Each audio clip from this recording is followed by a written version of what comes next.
presentation of Fox Sports. We are Sports. We are Sports Zone. Yesterday's come-from-behind win was a great way to get away from the road and build some momentum here at home. And after his superb start in San Francisco, Mike Minor climbs back to the top of the hill for the Braves to face Ryan Braun and a Brewers club atop the National League Central. Tonight, it's game one of a 9-game homestand. It's the Brewers and the Braves. They meet tonight on Sports Out.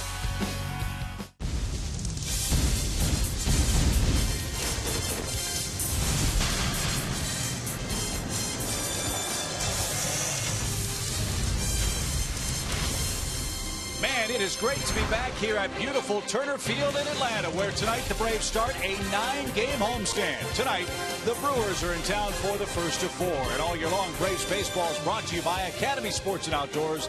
The right stuff, the low price, every day. The Braves saw Milwaukee in the first series of this 2014 season, and things went very well up in Miller Park. Atlanta hopes those fortunes continue tonight against Milwaukee again. Hi again, friends, along with Joe Simpson and Tom Glavine, Chip Carey. Welcome to Turner Field, where the Braves are delighted to be off the road. And fellas, that was a huge win for Atlanta yesterday up in St. Louis. What a way to start this homestand, coming off a big emotional high. Yeah, I think there were a couple of games during the road trip, particularly in San Francisco, Chip, where the team thought they should have won a game and didn't. Well, yesterday, I'm not sure they thought they were going to win that game, but somehow figured out a way to do it and really battled in the 9th inning to pull out what was really a miraculous win. So, Tommy, coming home on a win like that's got to give them some momentum. Yeah, big momentum boost, particularly coming home to a place where you play well. 13-8 at home this year, as opposed to 10-11 on the road. Since 2010, they lead Major League Baseball with a home winning percentage and a home ERA.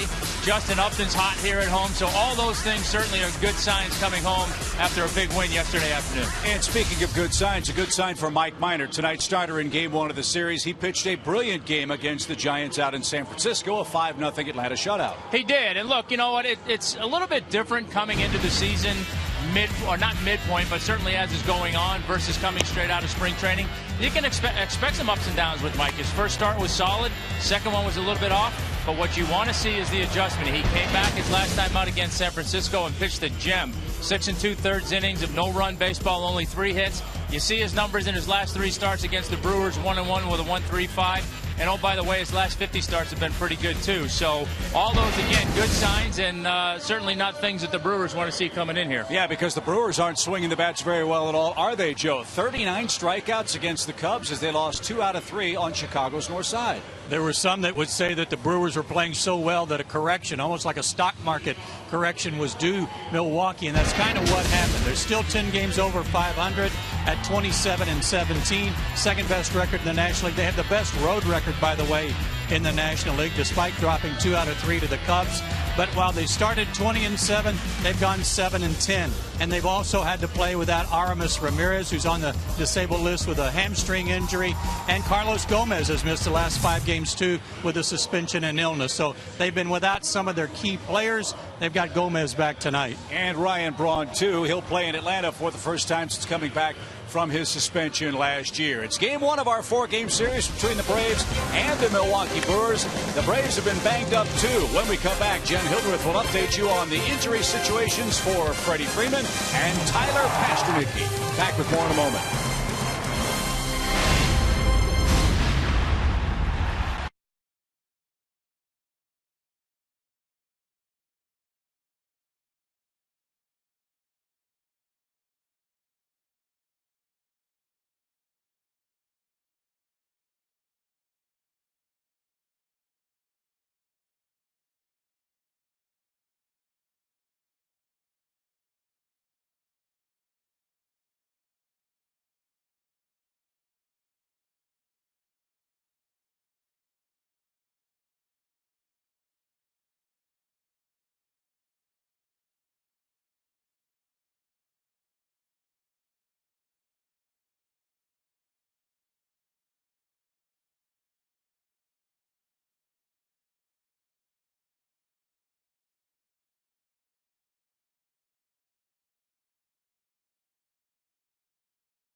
like home as the Braves open a 9-game homestand tonight against the Milwaukee Brewers.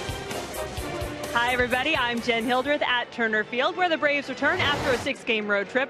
Now, a couple of Braves players got knocked around a little bit in this last trip to St. Louis. Tyler Pasternicki on Saturday strained his left calf trying to jump up and catch an errant pickoff attempt from Evan Gattis. Said he felt some tightness after the game, did not play yesterday, but told me today he feels much better and thought he could have played tonight if needed. He was hitting .333 in his 4 starts prior to that. Now, some of you might have been wondering how the Braves' Ironman first baseman Freddie Freeman was doing after he got hit by pitcher Jaime Garcia yesterday. Freeman got hit in the back, but said it was his elbow that had been bothering him. Well, no, I've just been icing it. Just it kind of hit the nerves yesterday and made my elbow go numb during the game. But obviously it didn't really affect anything. I just couldn't throw, but I can lift my arm above my head today, so that was the okay I needed. It kind of hit him like on the nerve back there. But didn't bother him swing the bat after that. I think maybe woke him up a little bit. But as a first baseman, you could get away without not being able to use, throwing the ball. He's got a plus arm. But he got through it. Yeah, I'd say Freddie Freeman got through it, going 3 for 3, including a huge hit to lead off the 9th yesterday. Now, Freddie was asked if the whole episode kind of got the team fired up, and he said no. What Gavin Floyd did got the team fired up. Floyd plunked Jaime Garcia in the bottom of the 4th inning yesterday, and Freddie Freeman said, look, I don't know if it was intentional, but I'm old school. I went up to Gavin after that and told him I loved him, and he said he thought that really helped fire the team up and get them to the win, guys. So I guess Chip, Joe, Tom, whatever it takes, we're happy to see it. Couldn't agree more, Jen. And that's a big play in the ball game up in St. Louis. And more importantly, it's great to see that Freddie Freeman's okay and in the lineup tonight. I love what Gavin Floyd did. I think a lot of people love what Gavin Floyd did because you don't see it much anymore these days, and especially because it came at the expense of the guy who hit Freddie Freeman, Jaime Garcia. He's the guy that took the plunking. Yeah, I agree. I mean, I think it's the kind of thing you don't see much in the game anymore.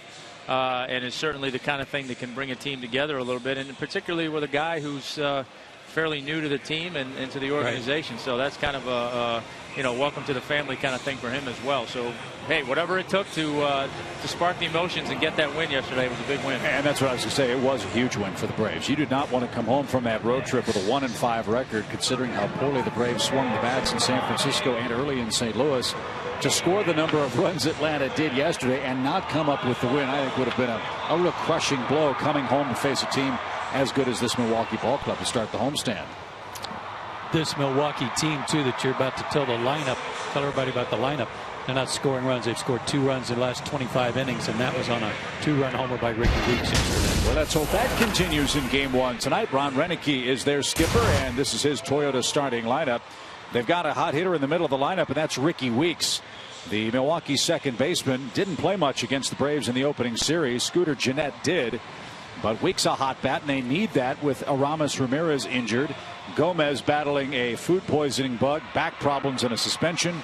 And Ryan Braun just off the disabled list with his oblique problems. And, of course, Willie Peralta is going to pitch in bat 9th. He's on quite a roll for the Milwaukee ball club with a 4-2 record. And Mike Minor was on a roll, too, guys. He pitched a very impressive game out at AT&T Park against the Giants. Yeah, it's the kind of game you want to see him have. Bounce-back game after a little bit of an off start. Certainly not from a stuff standpoint his last time or his second start ago. It was more of a command kind of thing. So you always want to see that starting pitcher make that adjustment. You see him in his numbers against the National League Central in 22 starts, 10-5 with a 4 ERA and 1-2 in 4 starts with a 2.96 ERA against the Brewers. So he's pitched well against them, but hasn't necessarily had the benefit of winning the games that he should be winning. His 4 keys to pitching success tonight. Well, he's not walking anybody. 4 walks in 17 innings, but he's given up 21 hits and 3 homers. So maybe a little less of the plate with his command tonight would help. And he's got a slew of right-handed bats in this lineup tonight. So his slider command is going to be very important. On one of the replays we showed you from his work in San Francisco, he buried a back foot slider for a strikeout. He's going to need a few of those tonight. Here's a look at how the Braves line up defensively. Upton and Hayward left to right in the outfield. Freeman and Johnson on the infield corners. Andrelton Simmons at short. Tonight it's Ramiro Pena's turn to play second base, and Evan Gattis is in harness and behind the plate. Your umpiring crew as presented by Major League Baseball. Manny Gonzalez has the plate. Seth Buckminster's at first. Brian Knight is the umpire at second. And Goodfield and Colbreth, the crew chief, is the umpire over at third. It is a beautiful night for baseball. Not a cloud in the sky. Gentle breeze blowing slightly in from the left field corner toward the Milwaukee dugout on the third base line. And if you haven't made your plans this week to see the Braves play, we hope you join us. A couple of good clubs are coming in to see Atlanta play on the homestand. In fact, 3 of them: the Brewers, the Rockies, and the Boston Red Sox, before we leave town after the game next Tuesday night.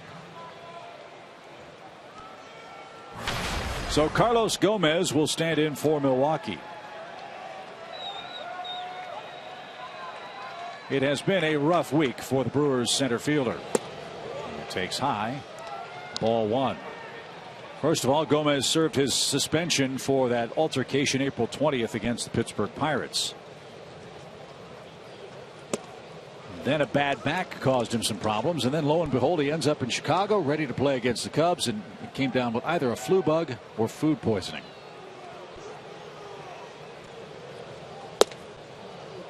There was speculation that perhaps he had injured his back and was not going to be able to play, and that's what led to the serving the suspension. Since he wasn't going to play anyway, just get the suspension out of the way. Well, we'll see how loose the back was after that swing on a 3-0 count. He does not get cheated. And Minor rallies to fill up the count. I think that 3-0 swing is the kind of thing that doesn't necessarily make him very, shall I say, liked by a lot of opposing players. Or popular, yeah. But he draws a leadoff walk to start the game. So Gomez aboard. And here's Gene Segura, the shortstop. Got to keep an eye on Gomez. He's 7 out of 8 stolen bases.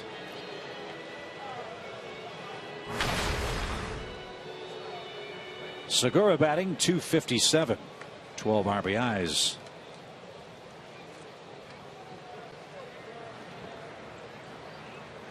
Big hole right side of the infield, and Minor will fire to first.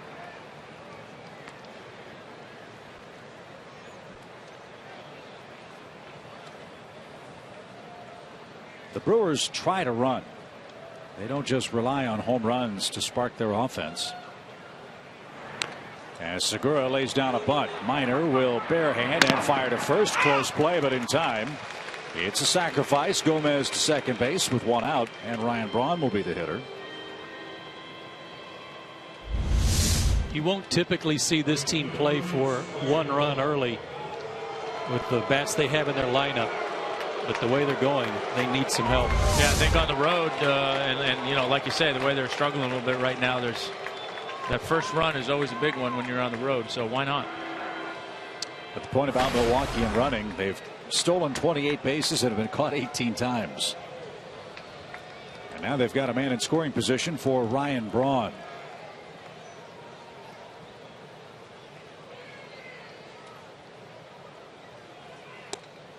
Braun does not have a homer or RBI since coming off the disabled list with the oblique problem. But he is 1 RBI away from 700 for his major league career, and he's knocked in 18 in total this season. And was greeted by a chorus of boos here.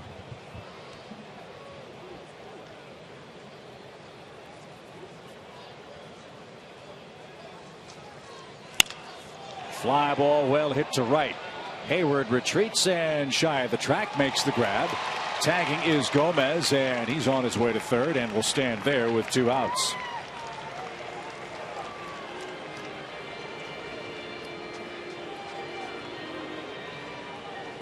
So you've got Jonathan Lucroy, the first baseman tonight for Milwaukee. He'll bat with a runner at third and 2 down.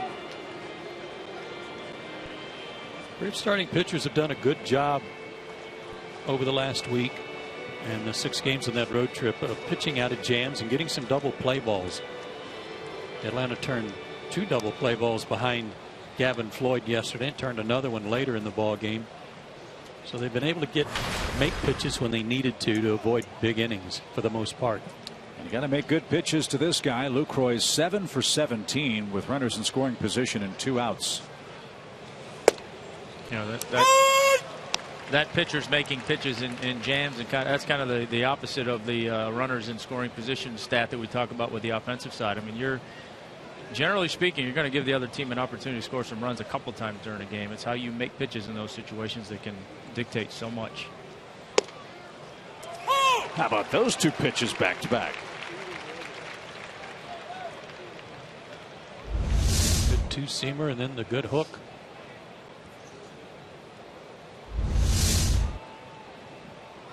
A whole lot of options here.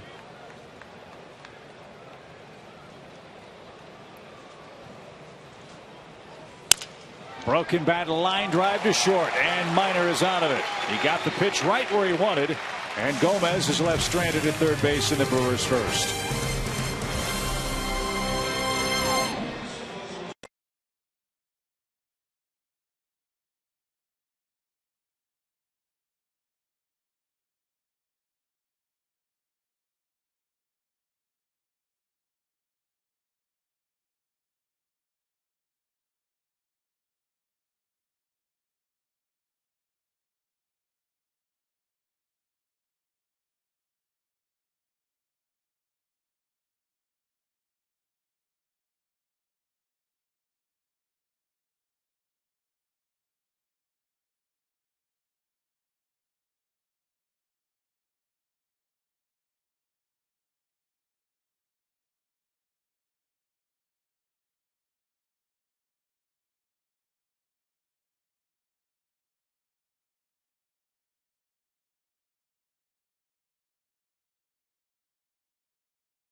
Top of the first inning, Mike Minor pitched around a leadoff walk.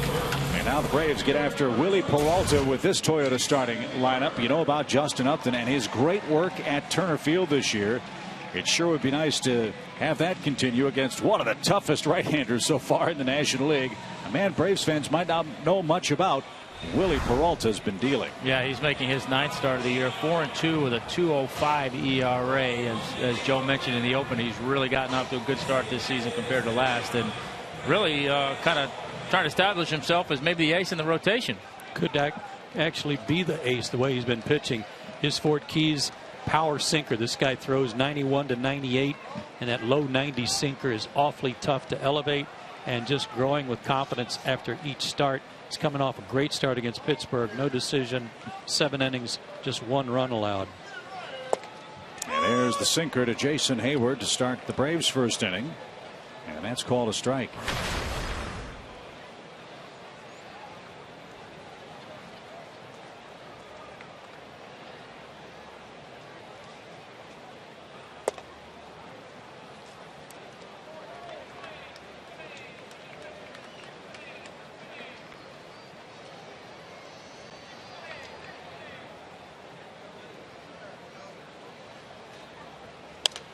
That's out of play, foul. 1 ball, 2 strikes.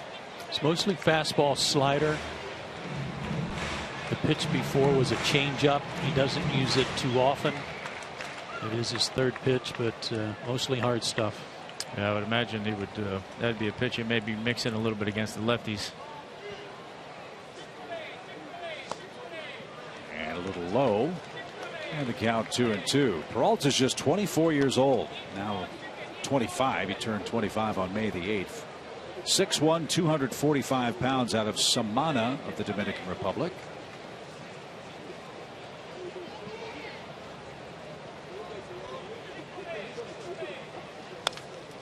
entering this season, has thrown 2 complete games, and the first one he threw was an historic one for the Brewers.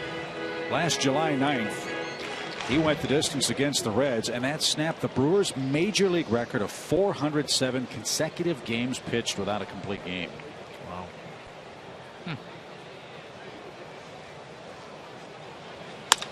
Hayward the other way. Nice piece of hitting with a 2-strike count. And Jason now a 5-game hitting streak. He did this yesterday. Went the other way with a base hit. Had a couple of these during the road trip. That one had a lot of the plate. Good sinker, but it had the middle of the plate. Middle of the plate, but had the right approach. You know, he was staying back, thinking, trying to hit that sinker the other way, and he did. A lot of times you get that, you start thinking that, and you see that pitch on the middle part of the plate, and then instead of trying to go the other way, you try to pull it and hit that weak little ground ball. So that brings up the man who loves the home cooking, Justin Upton. Tied for 3rd in the league with 10 homers and 20 RBIs. 7 of those 10 homers have been at Turner Field.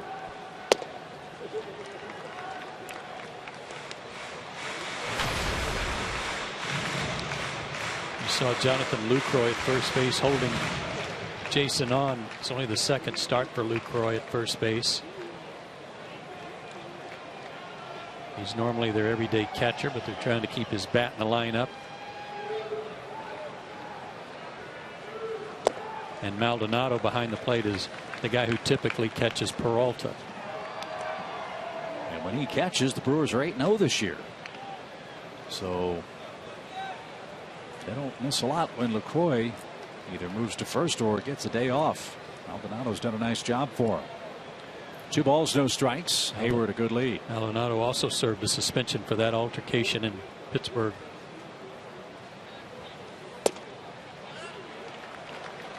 Inside, 3-0.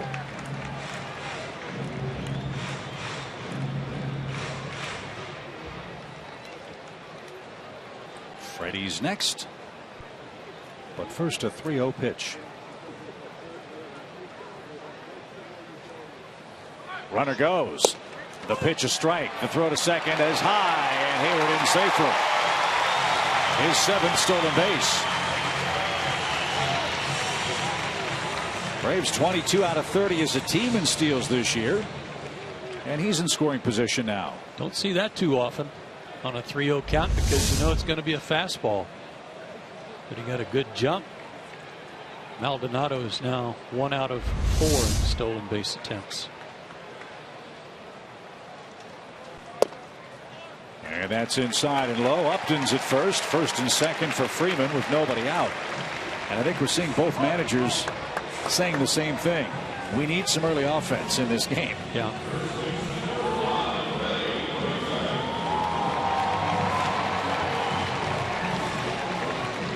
They have 4 straight games, the Brewers do, where they've struck out at least 10 times.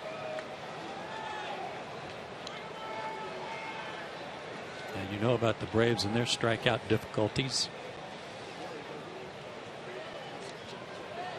Right man in the right spot for Atlanta, Freddie Freeman, with a runner in scoring position and down a strike. Last 10 games for Freeman, a .361 average with 9 RBIs. 3 of them came yesterday after a 3-hit game against the Cardinals.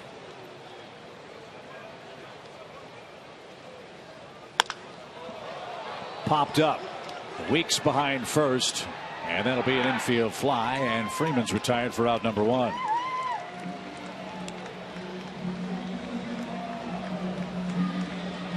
Something Greg Walker talked about, Tommy, on the last road trip was the Braves just not swinging an awful lot of strikes.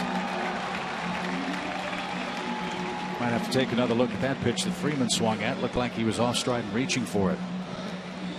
He'd gone after a changeup on the first pitch, and that was understandable. We wouldn't expect a changeup after a 5-pitch walk.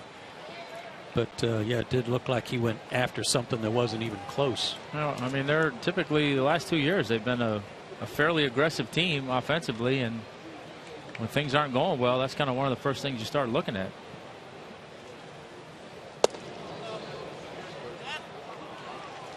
No swing for Gaddis. Here's a look at the out pitch for Freddie. Another changeup. You saw Jason take that sinker to left field. Freddie tried to pull that changeup too far out in front of it. That one wild and back to the screen. Maldonado's throw into left field, and Hayward's going to come home. Upton to third, and the Braves get a gift in the opening inning.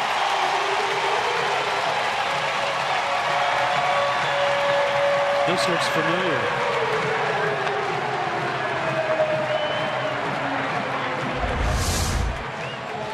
The Brewers caught a break here because it hit the bricks, hit the concrete behind home plate, missed all the padding, came right back to Maldonado.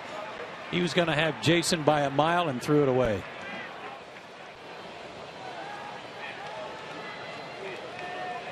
Comes right back to him. And his 360 spin cost him. That was ruled a pass ball and an error. So now the infield in for Milwaukee. Atlanta leads 1-0 with Upton at third base and Evan Gaddis in the box now with a 2-1 count.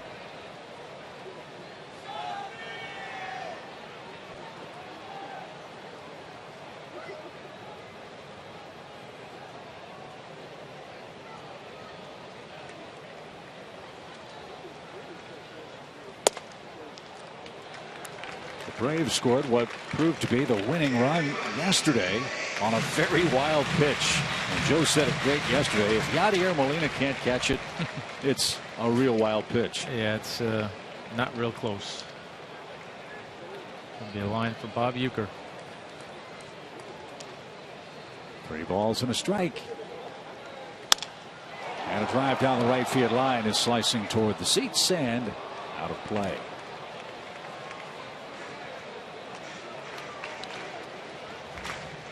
Hayward led off with a single, stole second. Justin Upton walked. Freeman popped out.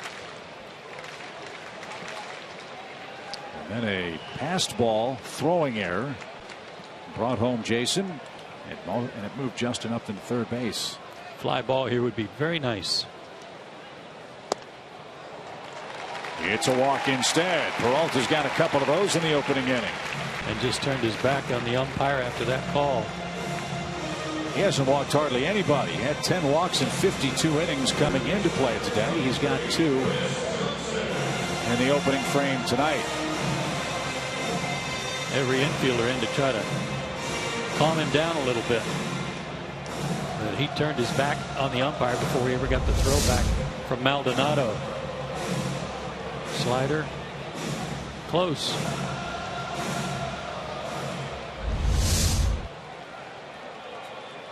So first and third for Chris Johnson, the Braves third baseman. He's 0 for his last 10. He hit the 2 double plays yesterday. He hopes to avoid the same fate here. And driven out of play. Strike 1.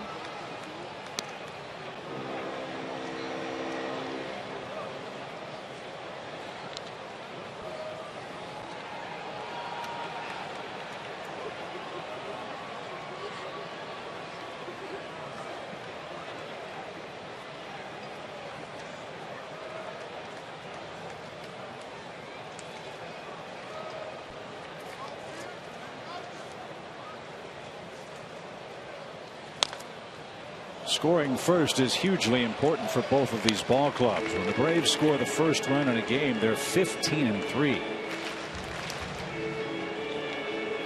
When Milwaukee scores the first run of a game, they're 17-6. That's why both managers were aggressive offensively in the opening inning. 0 balls, 2 strikes.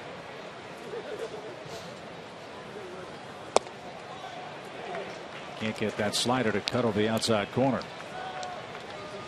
Hard one too. 87. Hard to believe his sinker sinks as much as it does too at 96 miles an hour.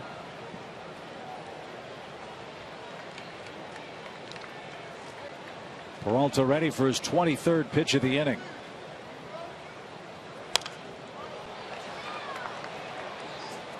Chris is really trying to guard the plate. He is really taking a lot off his swing.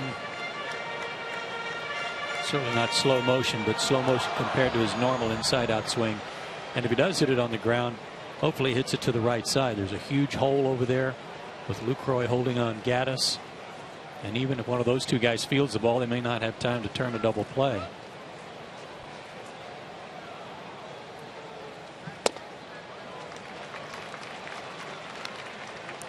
Two balls, two strikes.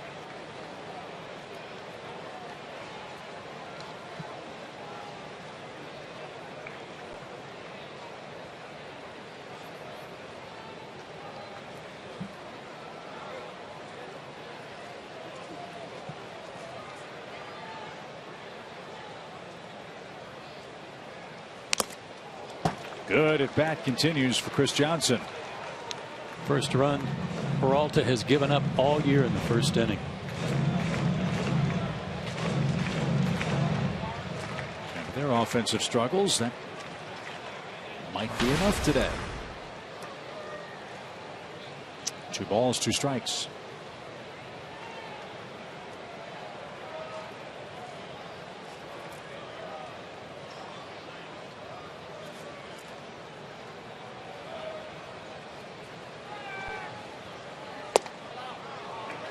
He keeps missing that corner. Full count. Fox Tracks will tell us for sure, and it is wide of the plate.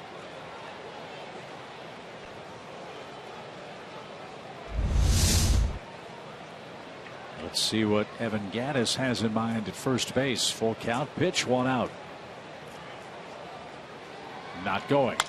Ground ball to the left side. The throw to Weeks at second, and the turn to first is in time. And it is a double play that ends the Braves' first inning. But Atlanta manufactures a first run in the opening inning. A pass ball and a catcher's throwing error scores Jason Hayward. We head to the second. The Braves lead 1-0.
Start of this long Atlanta homestand. We invite you to secure your spot on the new ballpark priority list today.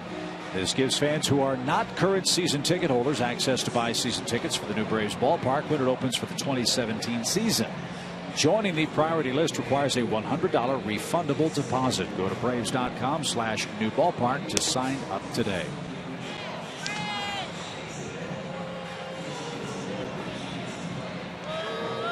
The renderings of the new ballpark look beautiful. The ones that we saw the other day. The whole exterior of it too. The prospects of all the gathering spots leading into the stadium look wonderful as well. What do you think, Joe? Glavin Park? Glavin Plaza. Maybe, yeah, maybe have a little picnic table somewhere or something. Ricky Weeks will start things off for Milwaukee. Whether you're a Brewers fan or not, if you like to see good players do well, it's good to see Ricky Weeks swinging the bat well again. He's really had a tough time of it the last year or so for the Brewers. Look at him now, hitting .351. Could draw a lot of correlations between Weeks and Dan Uggla. The struggles they've had over the last couple of years.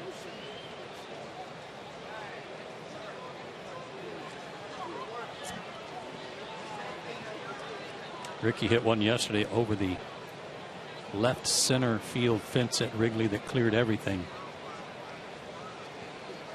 1 ball, no strikes for Weeks. That evens the count. 3 years ago, this man hit .269 with 20 homers. His average dropped to .230 in 2012, .209 last year. But with a big May, Weeks is rolling over 300 again. That's a big swing and a miss. 1 ball, 2 strikes.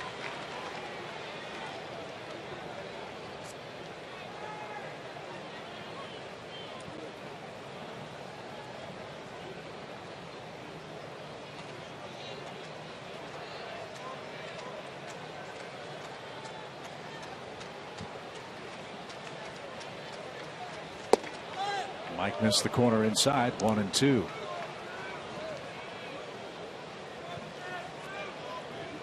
Weeks was the 2nd overall pick in the 2003 draft by Milwaukee.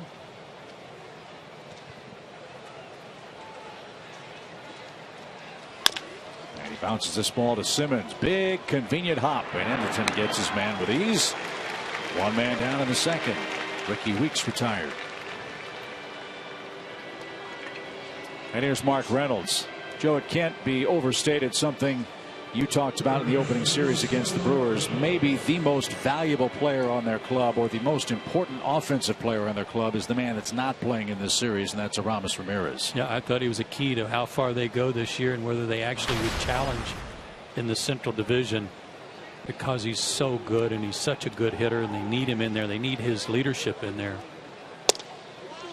And he said he had never had a hamstring problem in his career, but he's sidelined with one right now. Yeah, he's definitely a guy you don't want to see up there with runners on base and game on the line. High fly ball to left by Reynolds. That one's playable though for Justin, and he's got it. And there's out number 2. Well, Ramirez said there's no more pain in the hamstring when he walks around. He's slowly beginning baseball drills, but it's still going to be some time before Aramis is ready to go. And the way he hits Braves pitching, yeah, I'm glad he's going to miss this 4-game series. He has worn us out. So here's Maldonado, the Brewers catcher. Couple of homers, 4 knocked in. And Mike missed inside, ball 1. These guys have got a good record at 27-17 despite a bunch of injuries and suspensions that they've had to work through. Braun was on the shelf for 2 weeks. Now Ramirez on the shelf. Gomez was out for 5 days. They lost Jim Henderson to the DL, their key setup man.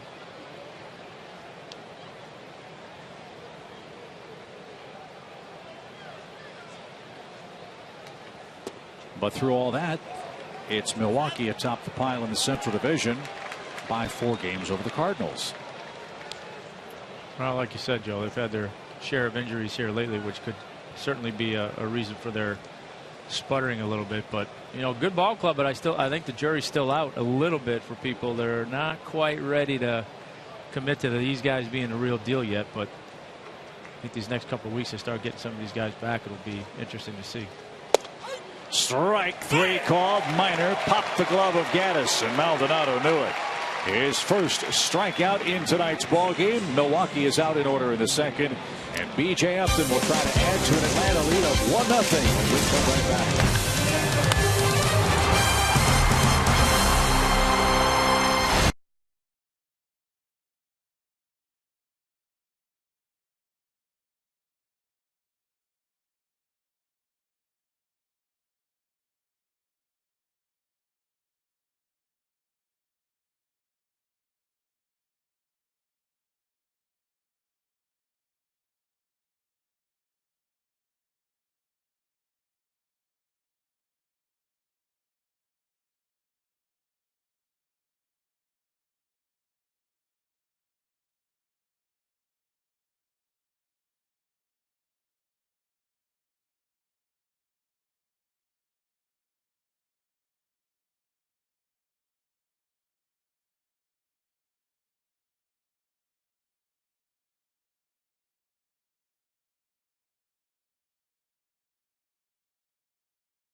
AT Uverse, Delta Airlines, and Ford.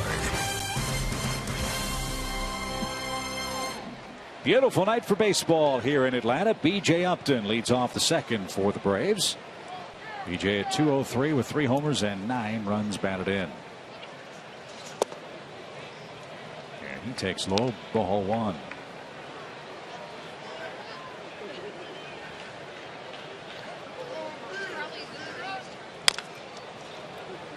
And that's foul at the plate, even count. It's no secret the big trouble for B.J. Upton has been a consistent lack of contact.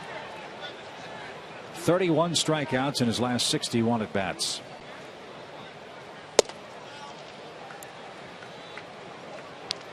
It's like the Brewers scouted that Giant series too. Fastballs away here.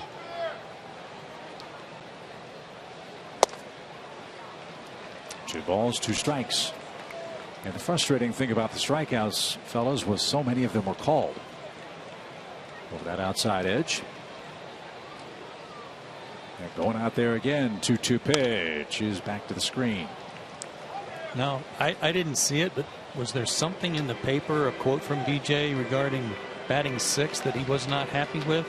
Well, or alluded to? He alluded to the fact that he was swinging the bat pretty well while hitting higher in the order, and then he felt that his recent bout of struggles came from hitting 6th. As the count now full, 3 balls, 2 strikes.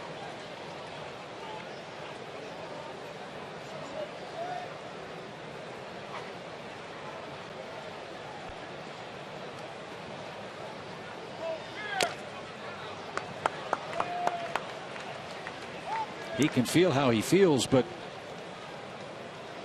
that's not too far off what he's been hitting for the season. Look at that. 21 strikeouts, no walks. 10 games. Well, there's the first. Good at bat. And 3 walks by Peralta. And Upton can run. So he's aboard to start the inning. Here's Simmons. BJ's a great weapon when he's on base because he's fast. He can steal bases. He can go first to third. He can score from first on a double. And you just need him to get on base more wherever he's batting in the order.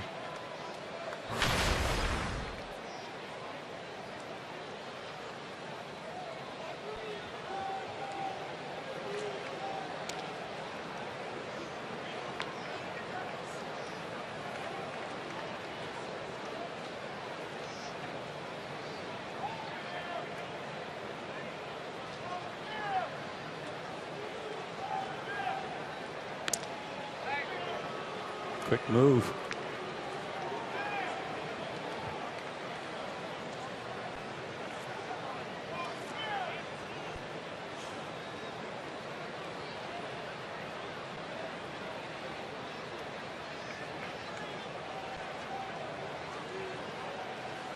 Way high. 1 ball, no strikes.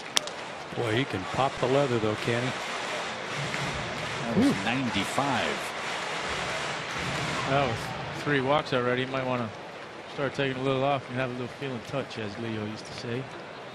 Roger had a great line the other day when Chip and I were talking to him, actually just yesterday, Tom.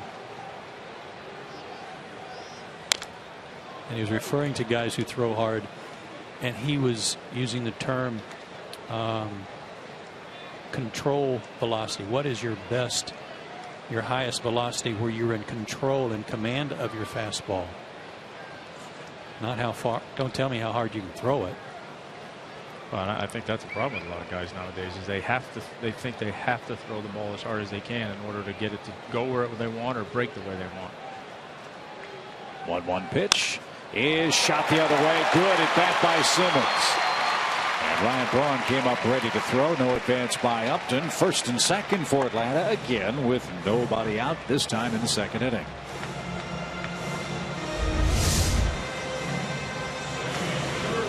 First pitch in the at bat that was down. Nice piece of hitting.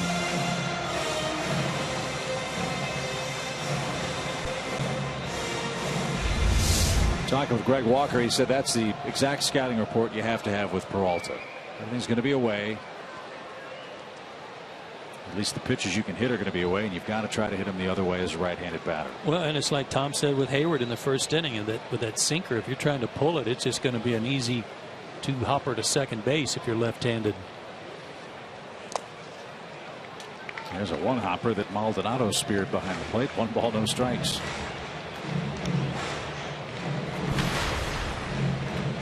And Greg was encouraged yesterday. He was encouraged with 6 runs, obviously, the 7 hits. Rick Kranitz is on his way to the mound for Milwaukee. He's their pitching coach. Trying to hit a couple of homers. Big game for Justin Upton, Freeman.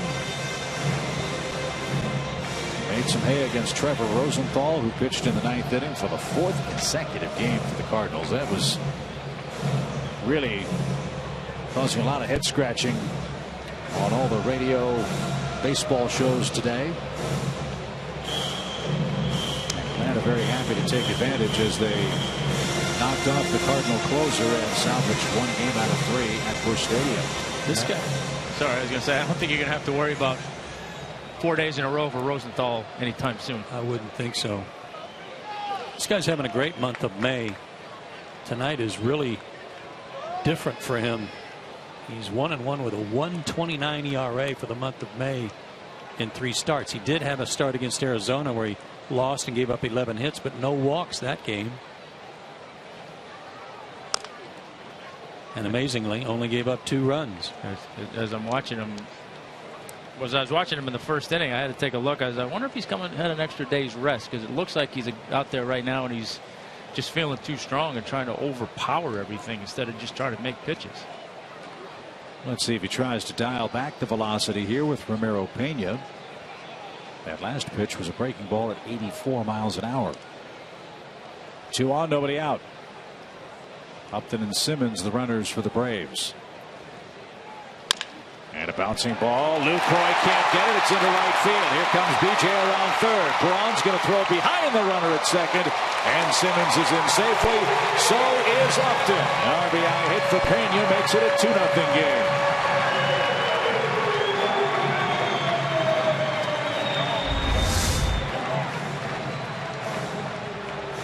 Slider didn't do much. Almost looked like a cutter instead of a slider.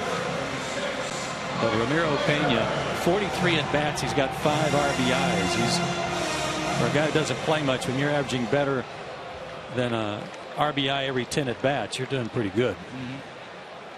So here's an obvious bunt situation for Mike Minor. 2 on with nobody out.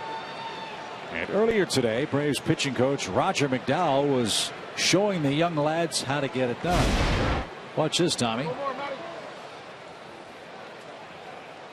Bunt. Bunt. No problem. Yeah, done. That's how you do it. Way upstairs. 1 ball, no strikes.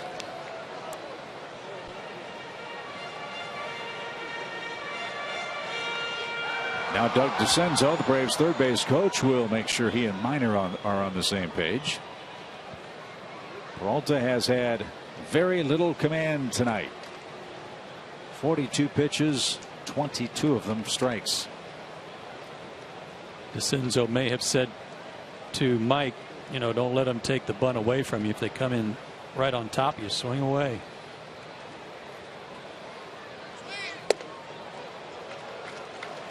Which he was ready to do.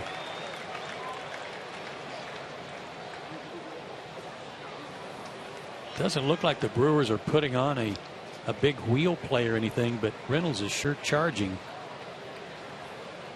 Yeah, I think with a guy that throws this hard with this much movement, you're banking that it's going to be hard for him to deaden the ball in front of home plate.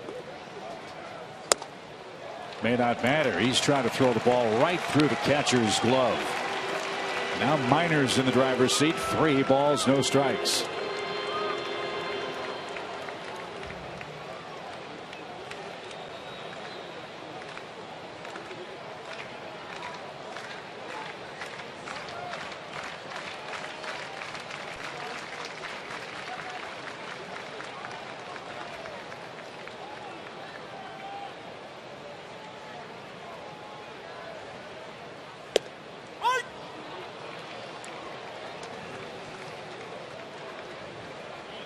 Even though with Reynolds charging, if Mike does pull the bat back and try and swing, I think that first baseman better be a little bit more worried than the third baseman, because I don't think he's going to pull it. Good point. Yeah, Lucroy might be looking for the chest protector on this pitch.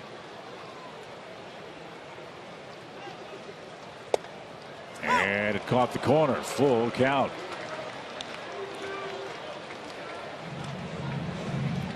PNC pitching performance here on Pitch Tracks.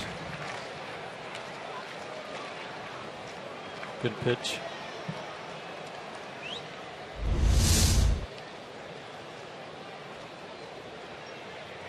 Simmons and Pena lead at second and first. A full count for Mike Minor, who shows bunt.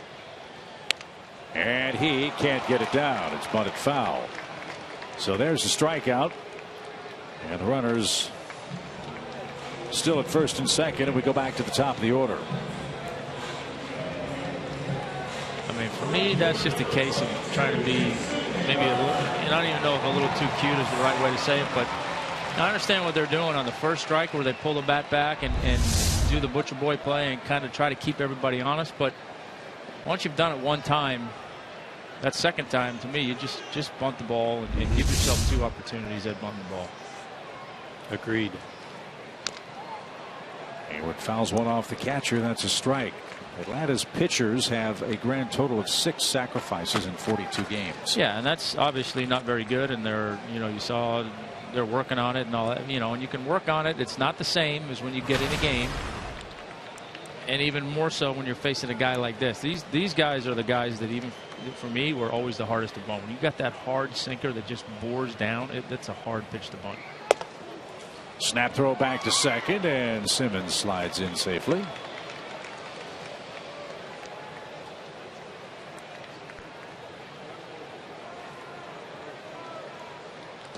As we've already seen, when you only get to catch once a week, you're a little frisky with your throwing. Well, he was a little too frisky in the first. Throwing error brought home the first run. And now Hayward jammed and pops it up left side. Segura on the outfield grass is there. He's got it. Another infield fly. 2 out.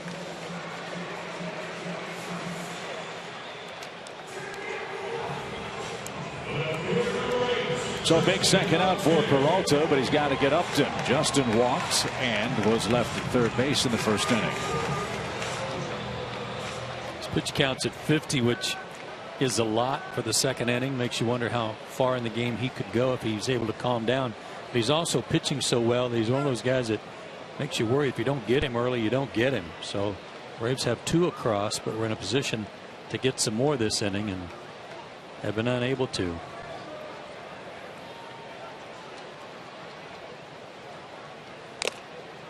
.113 is his career high in pitches. Yeah, I agree, because he's kind of got that body language right now where he's not real sure where he is. He's not real happy with where he is. But you start getting him out of these innings and getting him feeling a little bit better, he might get on a roll.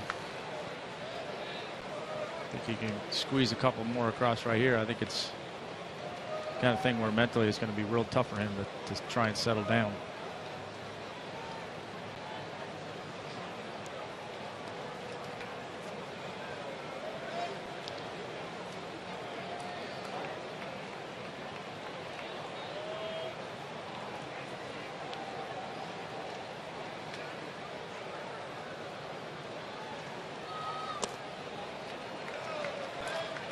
One ball, one strike.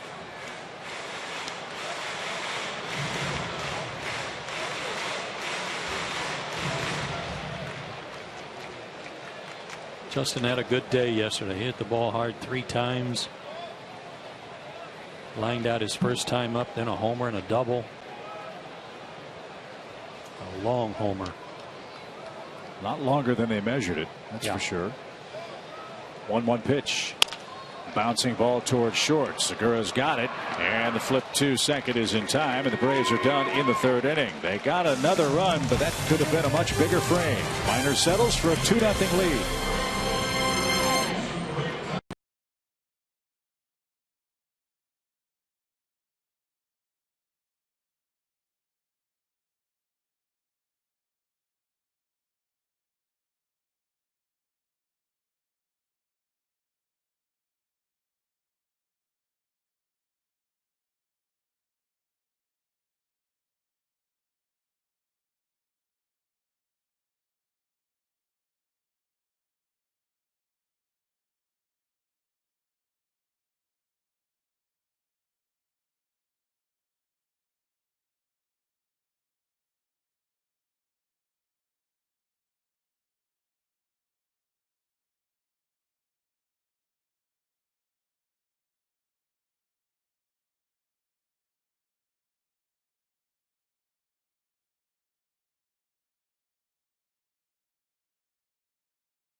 Mike Minor has the lead tonight for Atlanta. He's coming off a 5-0 shutout of the San Francisco Giants. And on our Academy Sports and Outdoors leaderboard, fellas, we told you the Braves and Brewers get it done with outstanding pitching so far this year. Last homestand, what was the Cardinals and the Braves that were 1-2 or 1-3 in ERA, and now we got 1-2 in quality start. So two teams that are throwing the ball well. So Chris Davis will be the batter. Davis got an extended look for Milwaukee last year. He was the man that took over in the outfield when Ryan Braun was suspended. And times are tough for Chris, hitting .215 for the year and just 5 hits in his last 29 times up.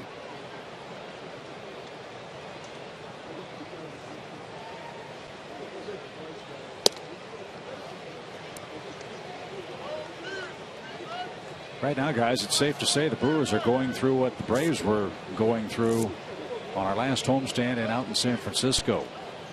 A run or two early in the game feels like a gigantic deficit to try to dig out of.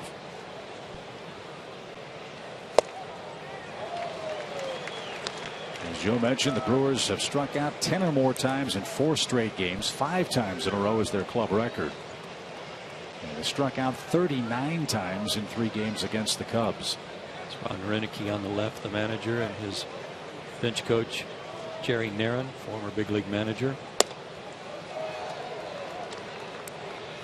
Strikeouts seem to be an epidemic around baseball this year, and I know there's some good young arms in the game, but I gotta believe some of that's approach a little bit. You see an awful lot of guys that go up there and you can't tell if they're ahead in the count 2-0 or behind 0-2. Absolutely right. At the start of play tonight, guys, there are 8 teams in Major League Baseball that have more strikeouts than hits. There's one team in the American League that's got the exact number of strikeouts and hits. And of those 8 teams, the Braves are the only one in the big leagues with a winning record.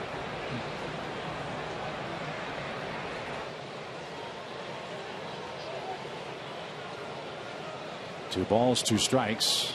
Wants a new set of signs. I would venture to say those other 7 teams don't have anywhere near the pitching the Braves have, because that's why the Braves are in first place and still have a winning record.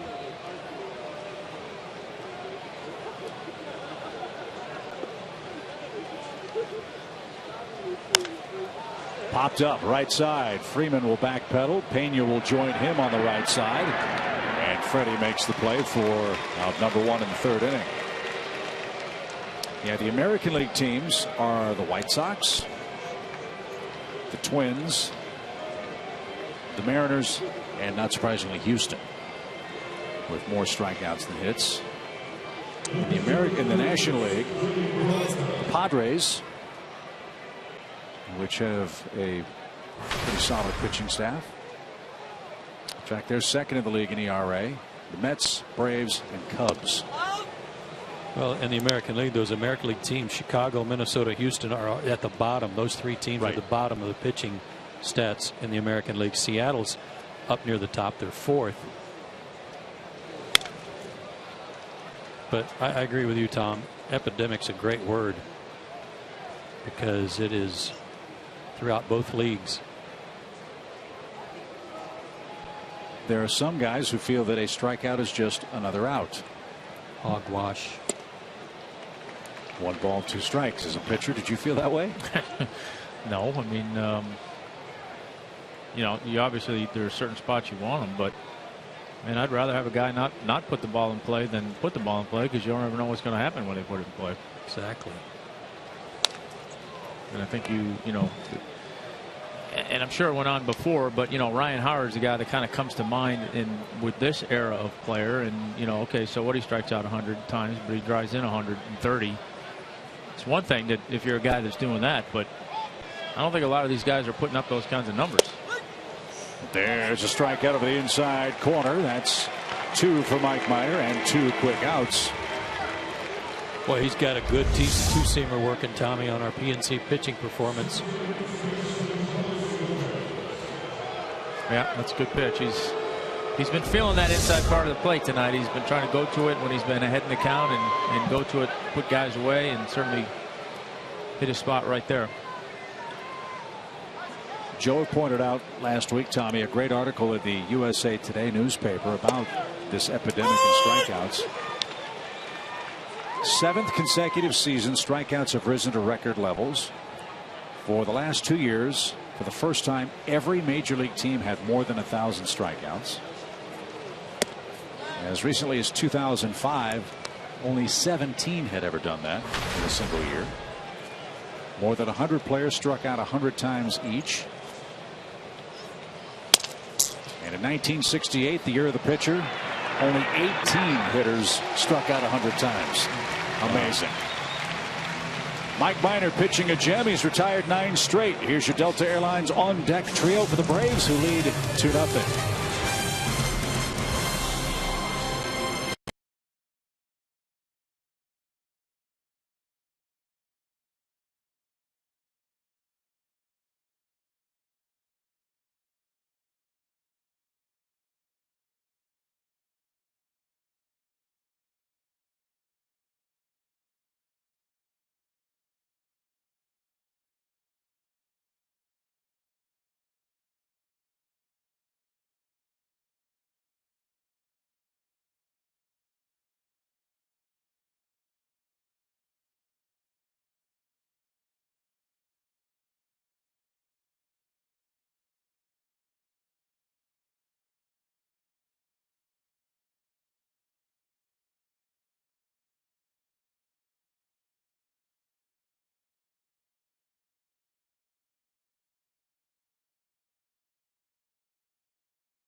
Of the 3rd inning, 2-0 Atlanta has the lead.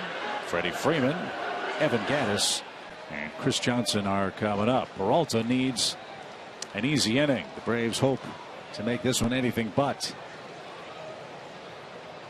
His 54th pitch is lifted in the air deep left. Davis going back onto the warning track. Look at that ball carry, and it is gone. Davis looking into the stands because he lost his glove. I think he's got his glove chip, but I think the ball might have clipped off his glove. Yeah, somebody throw it back. Definitely looked like the ball hit his glove. I think that's why he was kind of jumping around a little bit. Then he lost his glove in the process. And it was sitting on top of the fence, and one of the fans flipped it back to him. How about that play?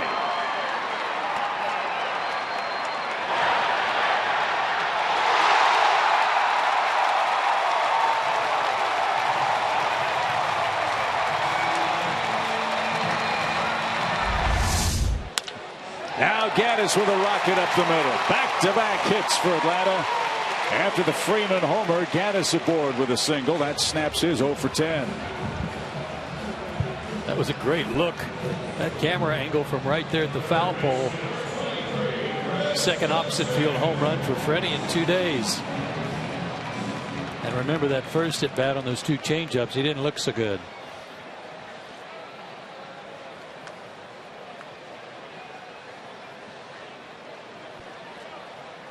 Freddie's hit 9 homers, 3 of them against Milwaukee.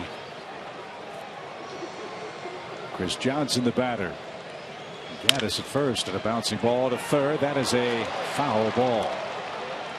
Now, do you think Chris Davis was standing in the outfield? Please throw it back, please. Please.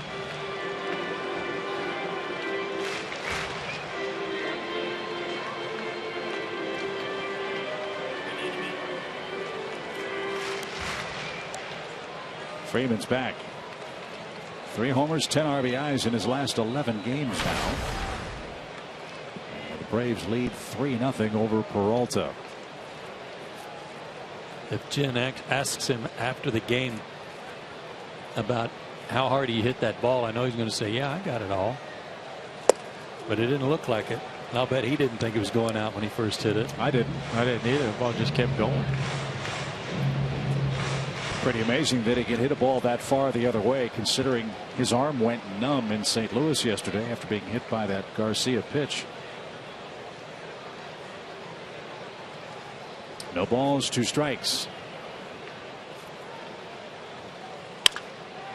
Little pop, deep short. Segura going back to the plate, and he makes a beautiful catch. Johnson pops out. That guy's a real good shortstop, too. That was a really good play.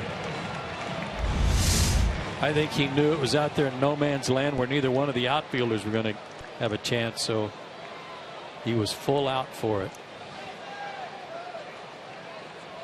Good play. Segura was not drafted by Milwaukee. Remember, not so long ago they had a pitcher by the name of Zach Greinke. Well, they traded Greinke to the Angels and got Gene Segura, Anthony Hellwig, and a right-handed pitcher named Ariel Pena at the trading deadline in 2012. And Greinke now a Dodger and having a great start to the season. The pitch is foul back.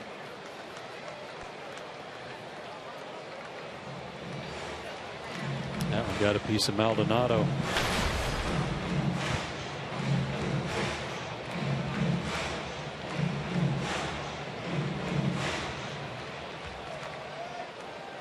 Gotten beat up a couple of times. Not surprising with that sinking fastball.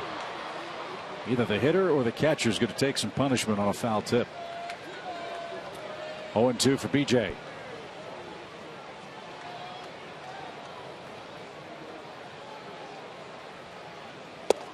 And he's down swinging for out number 2. That's the second strikeout for Peralta. And Andrelton Simmons is the batter. About the best slider he's thrown tonight, too.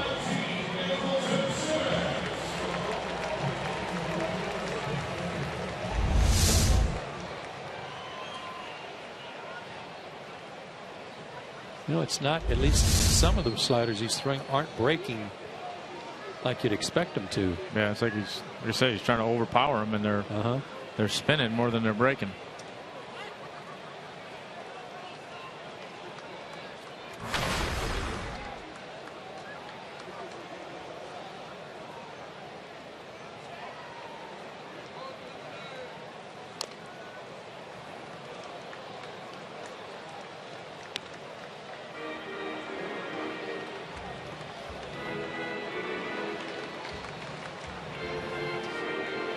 Single runs for the Braves in the first, second, and here in the third.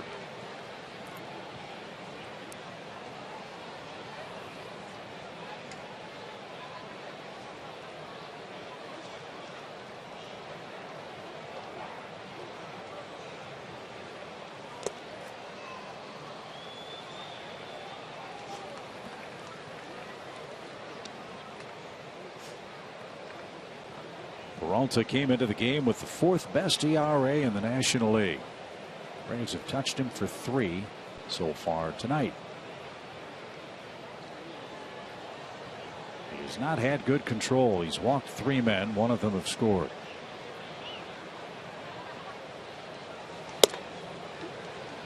Not sure, Chip, but I think they're on a pace for 8 runs, maybe 9 if needed. Well, I like the pace that they're on. Let's hope they don't need a 9th.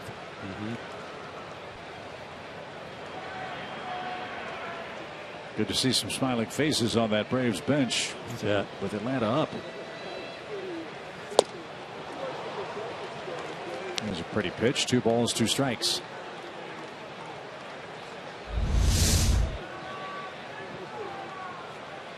Straight change.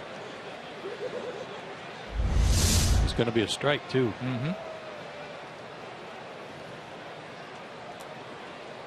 Might see another one here. He did, and Simmons is down on strikes. Back-to-back punch-outs for Peralta. but Freddie Freeman led off the third with a home run. In fact, the leadoff man has gotten on base and scored in each of the first 3 innings so far for the Braves tonight. Can you feel the glove? Chris Davis throws up 3-0 heading to the fourth.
Atlanta Braves baseball is presented by the Georgia Lottery, Toyota, and AT&T.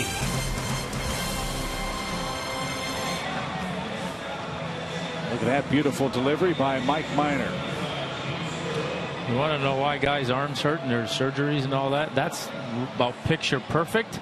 And look at all the torque that's being put on that elbow. Imagine what it looks like when there's bad mechanics. Yeah. Or on a slider instead of a knuckle curve. Well, Mike could get used to all this offense. He won 5-0 last time out. He's up 3-0 here tonight against this Brewers ball club. And the 2-3-4 hitters are up: Segura, Braun, and Lucroy.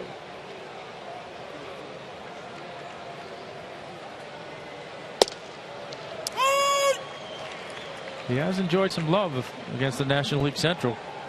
5.5 runs a game of support, I think, against that was the right graphic we showed on the Open. It was 5-1 against the Central last year. A liner foul by Segura. And the count to him, a ball and 2 strikes. Maybe it's an obvious question, but from a mental standpoint, pitching ahead 3-0 or scoreless after 3 innings for Mike Minor. Much rather be where you can afford to make a mistake or two. You relax a little bit more and put so much pressure on not trying to make a mistake, and then you end up making mistakes.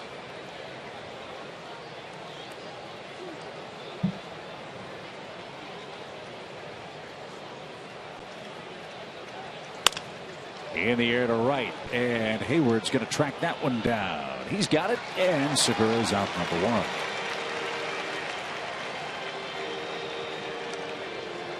That's 10 in a row for Minor. Remember, he gave up the leadoff walk to Carlos Gomez. Nothing else has happened for Milwaukee since.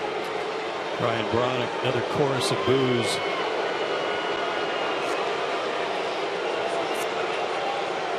But he has played better on the road than he has at his home ballpark. Look at this. 16 games at Miller Park, and he hasn't hit a homer yet, and just 4 RBIs.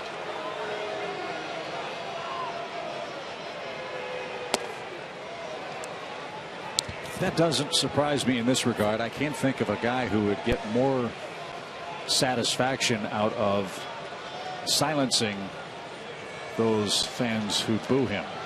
Had a big game against the Phillies, or a big series against the Phillies early this year.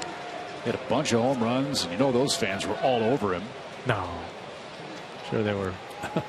Very nice. Showing the brotherly love up there. Well, then they went to Boston and swept them too.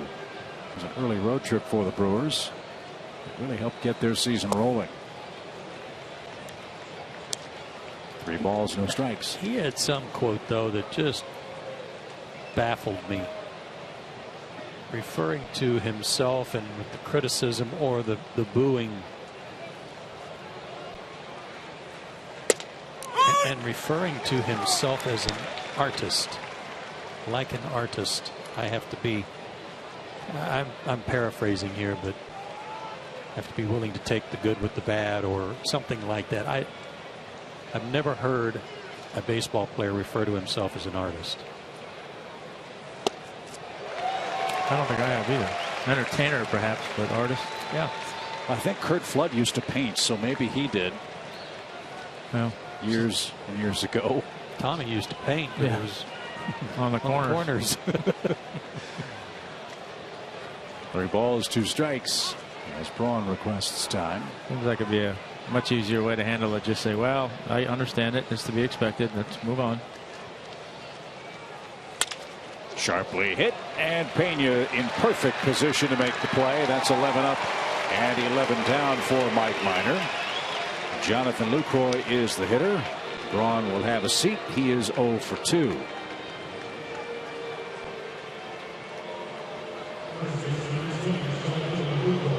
And here's what Joe was talking about, the Ryan Braun quote.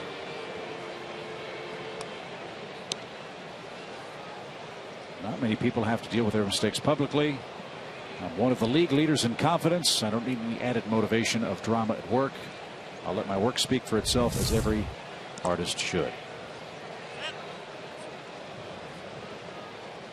That was different for me.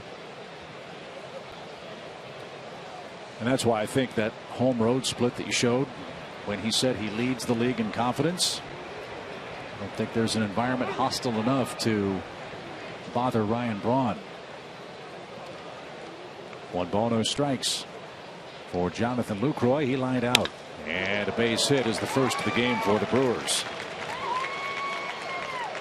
Tommy, I said when we were in Milwaukee, if this guy played in LA, Chicago, New York, he'd be on every Wheaties box. He's a terrific player, I think. Yeah, he really is. Certainly one of those guys that, you know, maybe a touch underrated, but certainly flies under the radar screen. You won't hear too many people that aren't kind of baseball, you know, big baseball fan type people. The casual fan certainly wouldn't be in your conversation very much.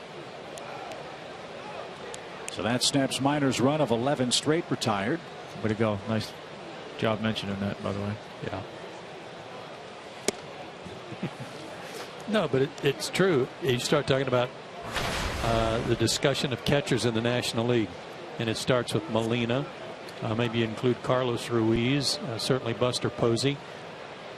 If you mentioned first 3 or 4 names as a catcher in the National League, I mean, nobody would come up with Jonathan Lucroy. 1 ball, no strikes for Ricky Weeks. And a swing and a miss, even count. Might recall Mike in his last start had a stretch of 16 straight retired against San Francisco. Did you mention that then too? Yes. I think. Hang on. I made a mark on my go back and scorebook. look at the book.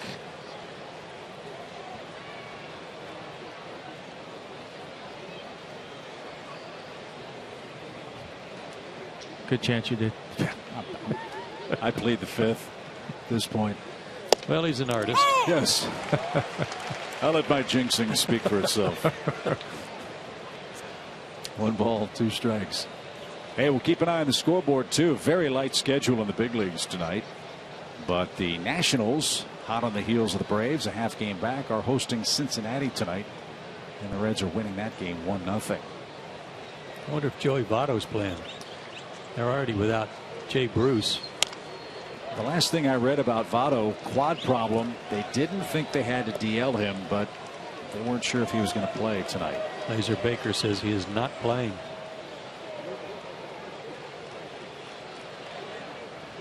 Not surprisingly, with those 2 sluggers out of the lineup, the Reds really having trouble scoring runs. Scored 8 runs and are hitting 164 in their last 4 games. You know, you take those 2 guys out, or 2 similar guys out of any lineup, and you're going to have a tough time.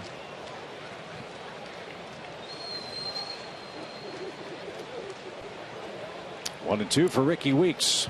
LaCroix, the runner at first in the Milwaukee fourth.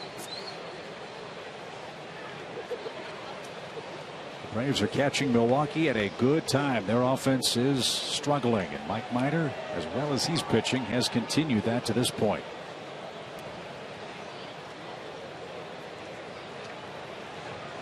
One-two count. Strike three inside corner. He has gotten that call all night. Weeks a strikeout victim number 3, and the Brewers out of luck in the fourth. Down 3-zip.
A little help from the Atlanta fans here in the third inning. Freddie Freeman hits a home run out. And my friend Johnny Hampton here.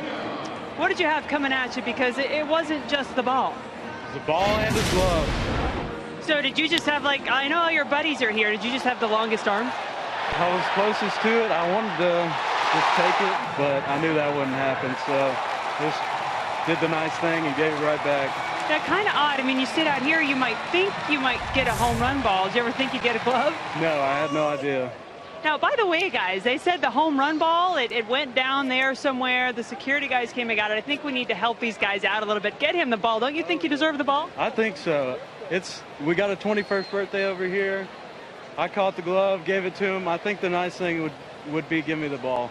Well, we'll see what kind of power we have or don't to try to make that happen. By the way, this guy right here Matthew Bottoms, thank you, caught a home run ball from Dan Uggla barehanded a couple of years ago. He's pretty proud about that. What do you think? Which is cooler, your home run catch or the glove top? You've got like the greatest catch in Atlanta history, maybe besides like Otis Nixon's catch, and this guy just picks up a glove.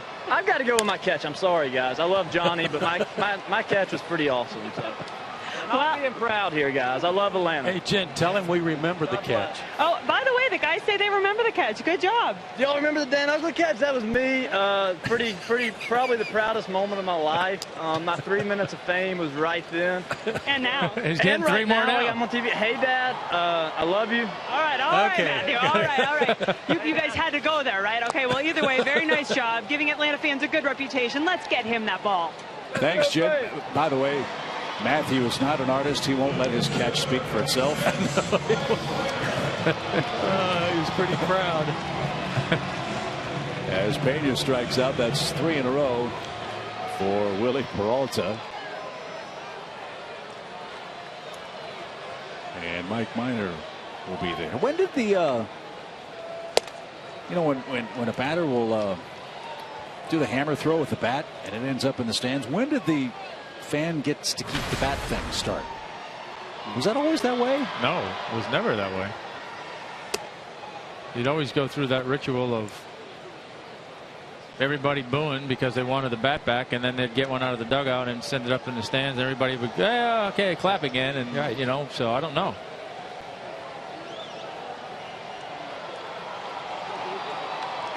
Maldonado going out to see if Peralta hurt himself in that delivery, but apparently he's all right. No, I wanted my gamer back. Right? Yeah. 1 ball, 1 strike. That missed.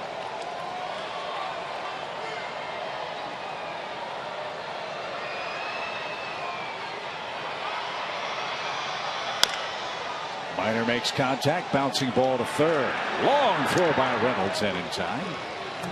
Minor is number 2. I'm really surprised that fans are able to let go of the bat with all the pine tar on the way. Trying to hand it back to the bat boy. I could just see the tug of war take place. It's a little easier time of it for Peralta in the 3rd. So far here in the 4th inning, he's set down 5 straight men, but trails 3-zip. Hayward singled the other way in the 1st inning, stole 2nd, took 3rd on a pass ball, and then scored on Maldonado's errant throw to 3rd base.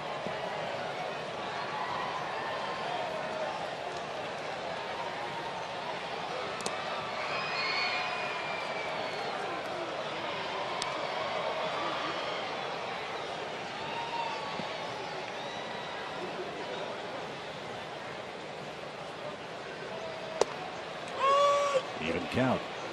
Boy, he hasn't thrown many of those changeups, but the ones he's thrown have been really good. They sure have. I'm just going to say, I wonder why hasn't used it a little bit more.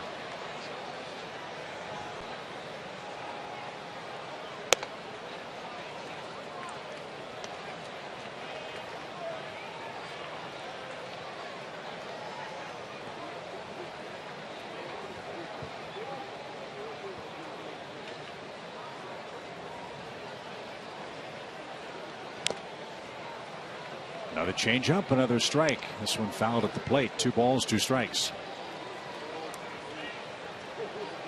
Bottom part of the order coming up for the Brewers in the 5th. Hayward tries to keep the Atlanta 4th alive.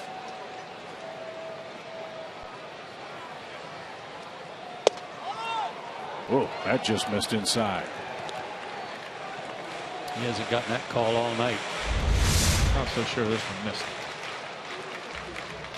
No, yes it did.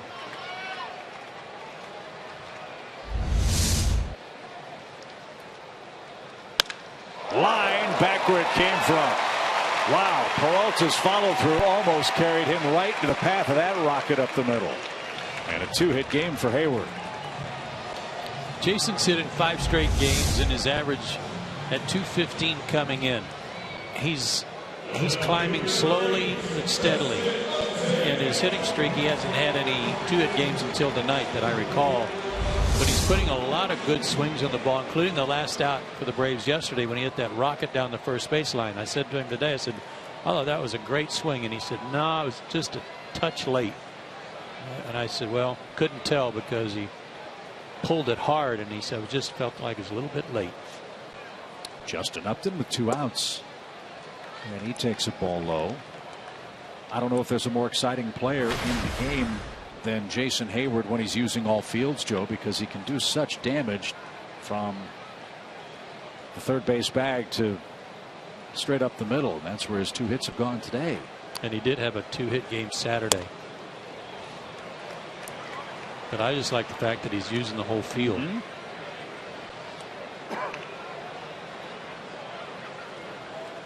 So he's up to 224 now. And he's aboard for Upton, who's in the driver's seat. 2 balls, no strikes.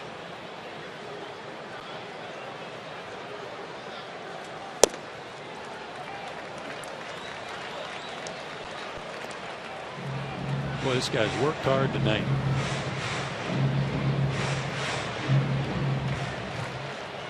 He's had to work hard too. He's maxing out on every delivery. Yeah, the more he seems to struggle, the harder he seems to throw, or try to anyway.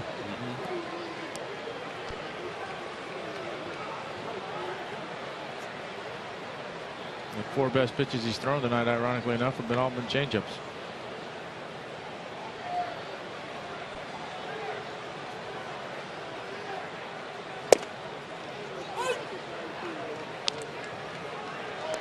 Three and 1.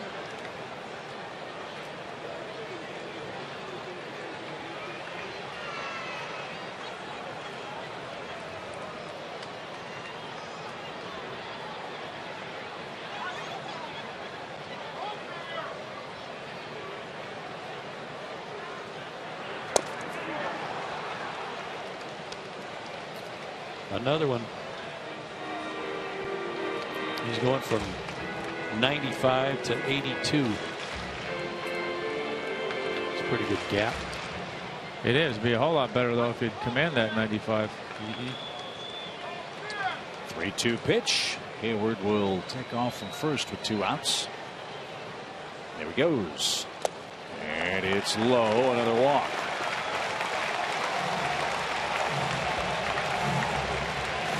So Upton got ahead 3-0, earns the 2-out walk. He's at first, Hayward at second. Freddie Freeman's the batter, an opposite field homer last time out. Peralta 1 walk away from equaling his career high of 5. He's done that twice. Remember, he had walked just 10 men all season long coming into play tonight.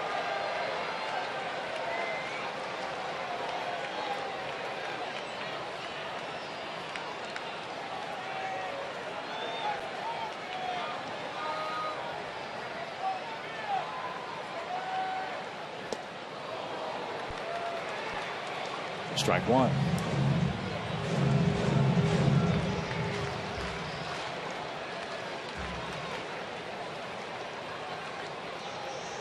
Their phones are blowing up. Sharply hit into right field, a base hit. Braun plays the hop. Here comes Hayward around third. Throw to the plate is going to be in time. Maldonado blocked off the bottom of the plate. And Hayward had nowhere to go. Braun with the assist. It's a base hit for Freeman, and the Braves are out of luck in the home half of the 4th inning. No miraculous slide for Hayward on this trip home. Milwaukee keeps the game 3-0.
Well, Jason Hayward, a valiant try to score the 4th run for the Braves, but Ryan Braun cut him down.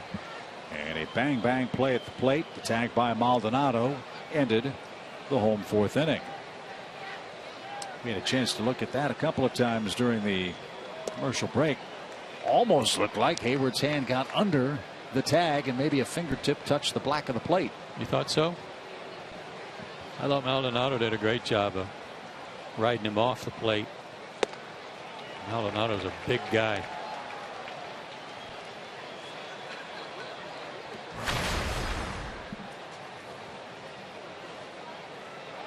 Reynolds, Maldonado, and Chris Davis. Reynolds fly to left. And a little blooper down the right field line. Let's take a look at Phantom Cam on that play at the plate. That glove comes right down on top of his hand and arm. So if his hand got there, it was after the tag, and I'm not even sure it got there. Great camera work.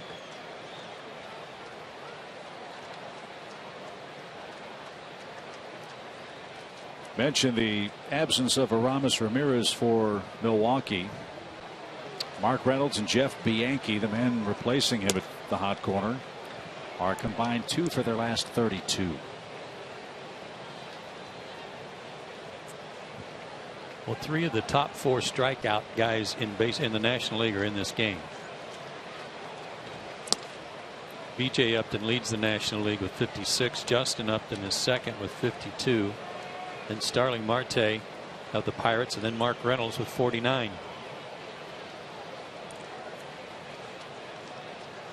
So you would expect some breezes periodically during this 4-game series for the fans. 3-2 is way high. Reynolds will trot to first. And that's the second Mike Minor walk, the second leadoff walk issued by Mike. And here is Maldonado.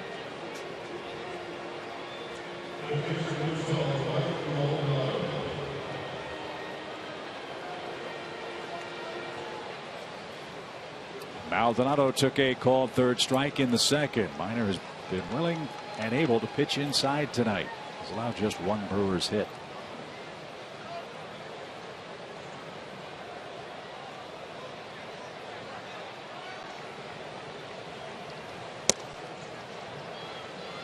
Did you get the walk-up music reference from Maldonado? Coldplay, right? Who's the lead singer of Coldplay? And Chris Martin. What's the first name of the Brewers catcher? Oh, there you go. Martin Maldonado. Boy, you went a long way for that one. I didn't. I was trying to figure out what the reference to Coldplay was. I thought maybe the name of the song was Maldonado, and there was a shortcut there. Joe Simpson, a big Coldplay fan. Yeah. Actually, no, Joe. Tommy really likes Madonna. You should have heard him sing in St. Louis yesterday. I heard him singing it earlier today. He was bragging on his little Matt Holliday references. Me and the kid in the crowd. He made a good catch. Well, like any good artist, here's your opportunity. Yeah, I'll pass.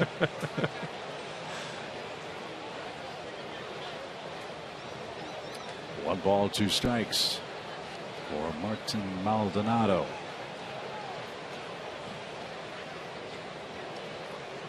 Peralta's spot to 4th in the inning. Don't know if he'll stick around with a lot of pitches. High pop. And Simmons at short is under it. He's acting like he doesn't see it. Nobody's buying that. Nice try, though. And there's out number 1. Time for our Home Depot tools from the dugout with all the strikeouts you're talking about. How about this? Percentages of swings on the first pitch.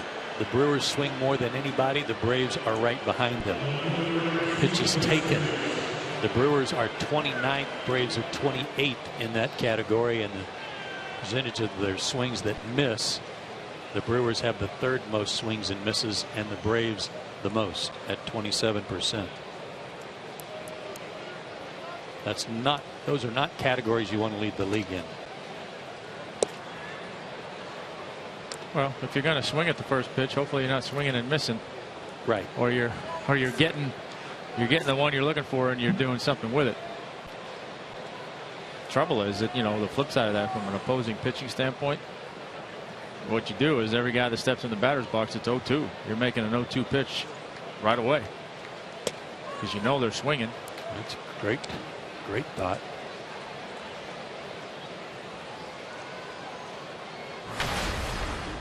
Chris Davis popped out to first in his lone at bat. That led off the Milwaukee 3rd inning.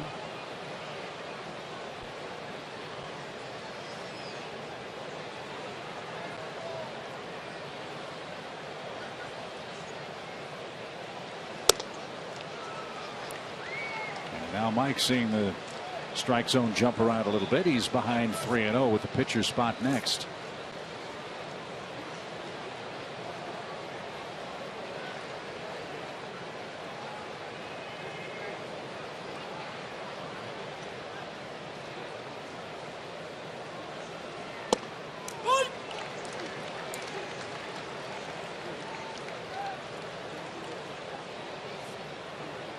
Peralta is on deck.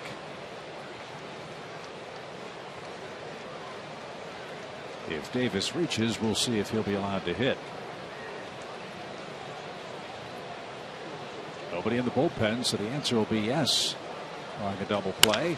And a high fly ball deep left center field. B.J. Upton's not going to get that one. Davis unloads deep into the seats in left center, and just like that, we've got a one-run game. The 8th place hitter for Milwaukee launches one deep into the night.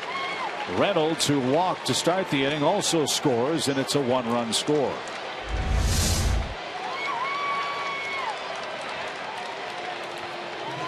Ford keys to pitching success, less of the plate, but he'd been so wild this inning that to get a strike, that's where he had to go.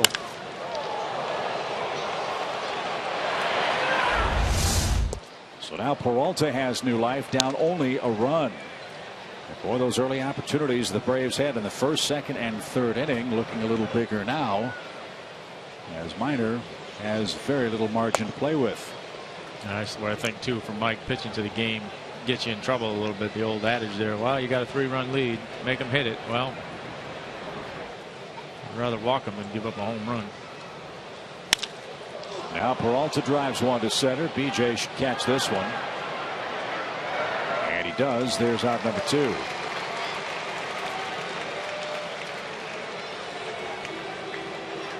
And we go back to the top, and Carlos Gomez. Gomez, as we mentioned, bad back, suspension, bad flu bug or food poisoning the last couple of days. He said before the game today he was feeling a little weak. He's walked and grounded out in his 2 appearances against Mike Minor tonight.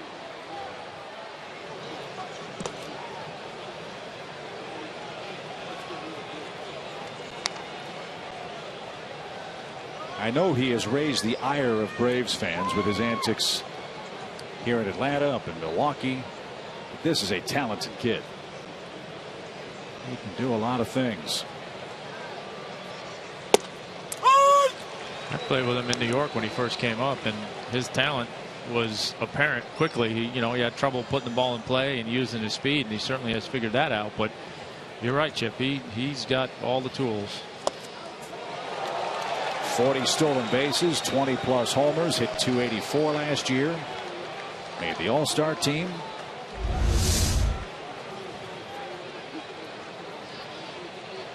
Good changeup from Mike. But what is sometimes maddening about Gomez, Joe, is something we saw on opening day. Sometimes his attention on the base paths wanders. And that's something they have to live with. They try to tone it down, but his reckless abandon sometimes gets the best of him.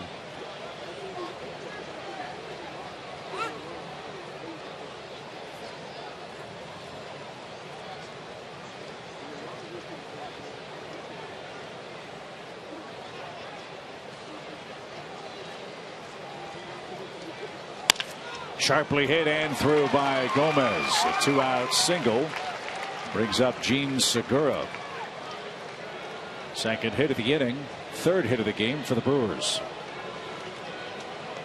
Was it Frankie Frisch that was nicknamed the wild horse of the Osage? I mean, that would almost apply to Gomez, as he would probably fit in with the Gas House gang, you know, just runs until they tag him. Yeah, you almost need the Forrest Gump sign. Stop. Yeah.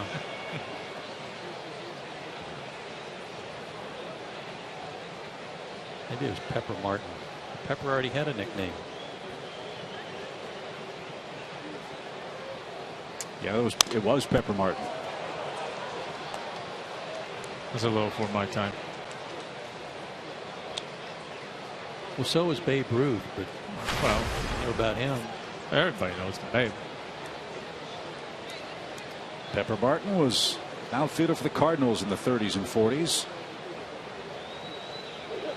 Big star in the 1931 World Series for St. Louis. He was part of the Gas House gang.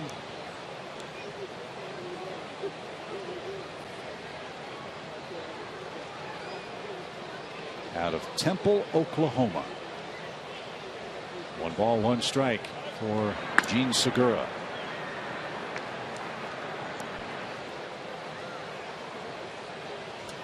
What was his whole name? His real name? Johnny Leonard Roosevelt Martin. Born on February 29th. We want to be called Pepper too. Now time was called. The Braves video scoreboard went to multicolored snow just as Minor was ready to make his pitch. It's not too distracting. Unplug it.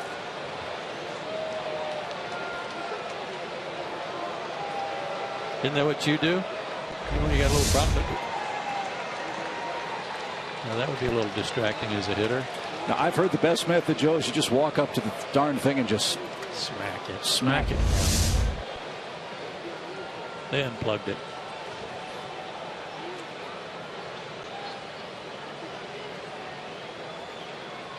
One ball, 1 strike. And that's out of play, foul to the right side.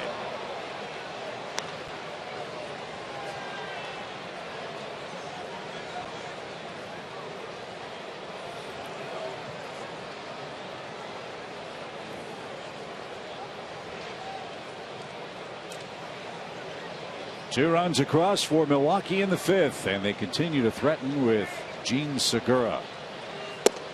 And that buzzed him inside. It's even 2-2.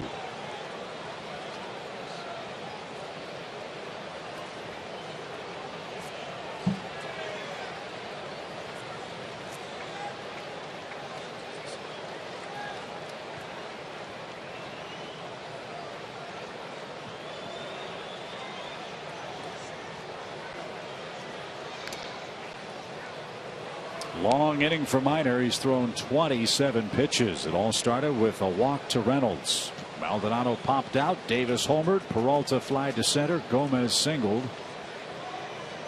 And now the 2-2. You've got Braun on deck. Bouncing ball to short. Simmons has it. The flip to second is in time, and that'll retire the side. 2 runs, 2 hits, 1 left. Bottom of the 5th. Now a 3-2 game.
Baseball is brought to you by Academy Sports and Outdoors. The right stuff, the low price every day. Joe, Tom, and Chip with you from the ballpark. It's trivia time. The trivia question, as always, is brought to you by AT Universe. Since 2009, Ryan Braun's tied for the most homers in the National League with 146. With whom is he tied? First name that hits me is Ryan Howard. Seems too obvious. Tom, we got a very impressive streak of 1 in a row going. Yeah. We were kind of like the Braves. We just kind of came out of nowhere yesterday to salvage the road trip. Sharply hit. Lucroy smothered that like a catcher and waited for the pitcher to get to the bag, and Peralta did that. Hard hit ball by Gaddis, but he's out number 1 in the 5th.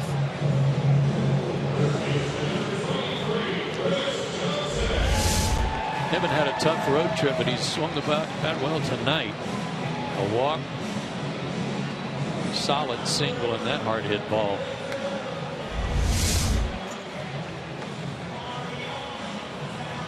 So good play by Lucroy.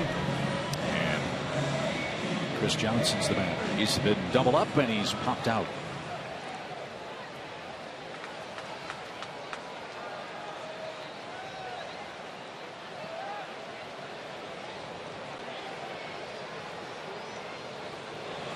I think one of the kids must have reprogrammed the remote, the Jumbotron. Laser Baker said a minute ago it's the world's greatest batter's eye right now. Yeah, it is. Broken bat. Segura at short. He gets Chris with a low throw to first. 2 up, 2 down. Peralta tried to gut his way through 5 innings and then turn things back over to the middle of his order. Here's BJ. He's walked, scored, and struck out.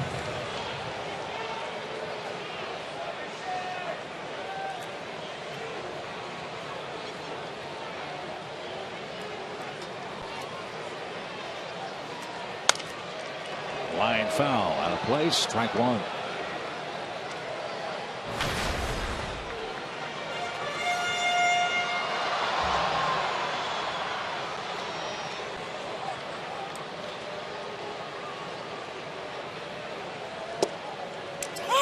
There's that outside corner pitch. 0-2.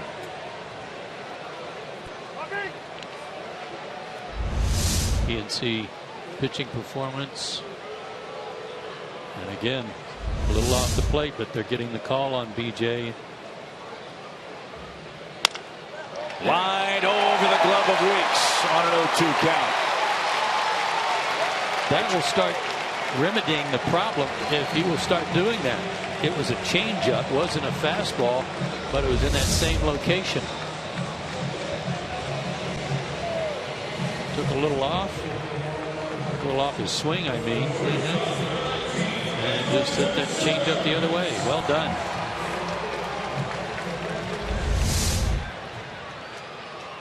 So Upton's a threat to run. Stands at first with 2 outs, and Anderson Simmons is the batter. He's 1 for 2.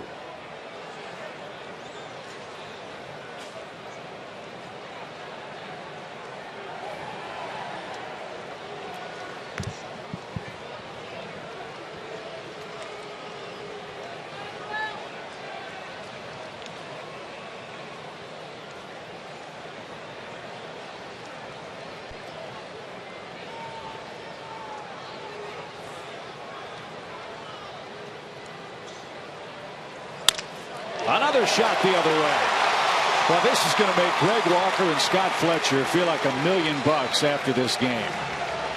Talking with Greg beforehand, the key to Peralta is taking him the other way, and the Braves have done that an awful lot among their first 9 hits tonight. Here's one of the things I love about Andrelton. It's like he's got a chain tied to home plate, and this chain keeps him leaning this way over the plate so that he's got everything covered. Just like this pitch on pitches away.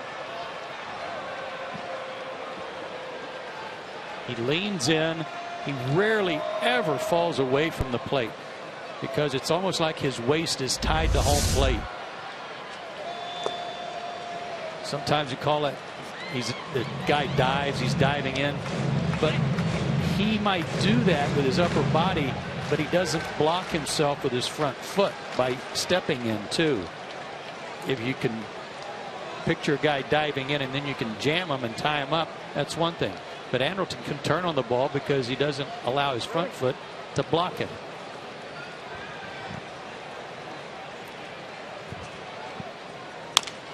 Ramiro Pena the batter, and fouls one away, even count.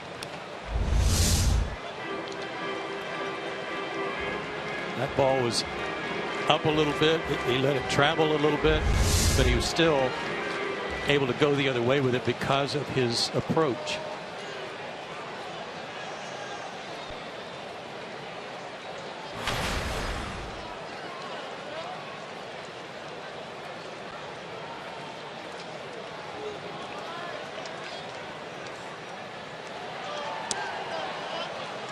Inside for Pena.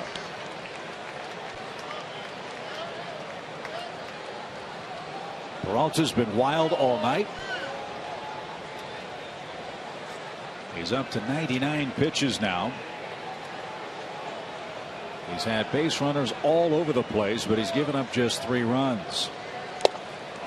Throw back towards second, and ball dropped.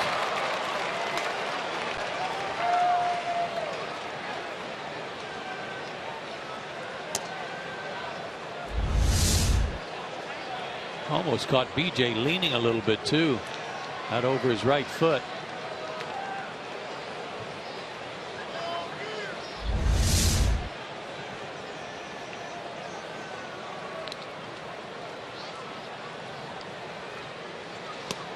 And Pena swings and misses, and that will retire the side. No runs, 2 hits, and 2 more left for Atlanta. They've stranded 8 through 5. Ryan Braun leads off the Brewers' 6th.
Made it 3-0. We came down, we found the guy that threw Chris Davis's glove back, and just to let you guys know that no good deed by an Atlanta Braves fan goes unrewarded. I did a little work.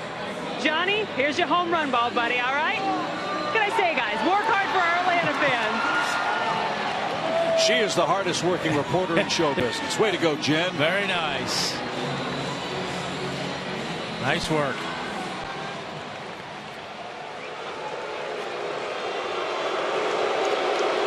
So now Mike Minor has to go to work. Guess who's up? Now it's 1 of 2 guys. And Braun jumps on the first pitch and lines to center. The Brewers turn to cheers very quickly as Ryan Braun's over 3. In fact, he's 1 for 14 against Braves pitching this year now. And still without an RBI since coming back from his oblique problem. Here's Lucroy. He's been one of the hotter Milwaukee hitters, and they have not had many of them. Lucroy 11 hits in his last 37 at bats with a homer and 7 runs batted in.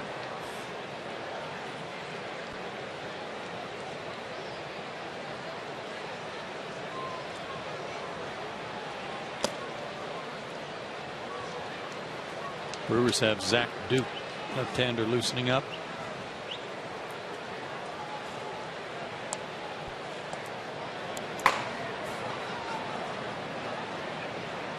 Changed his delivery. Dropping down a little more.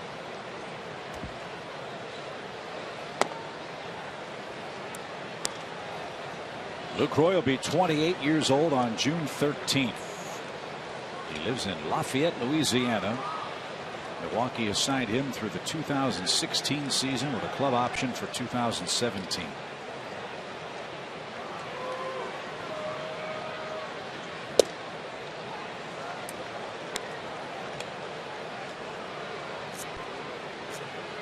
He's playing in his 16th big league game at first base, his second start this year.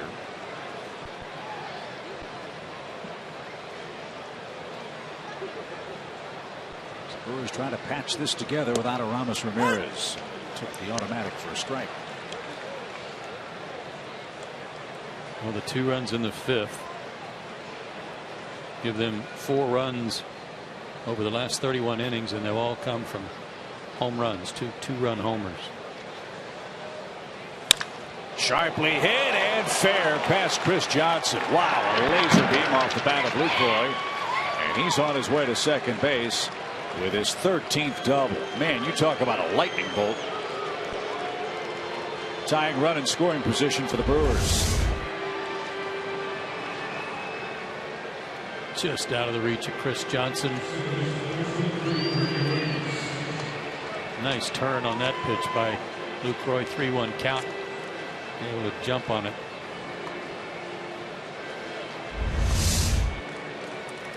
So Lucroy a hot hitter. Here's their hottest, Ricky Weeks. 12 hits in his last 25 at bats. Big RBI spot for the Brewers. Down a run, 1 on, 1 out.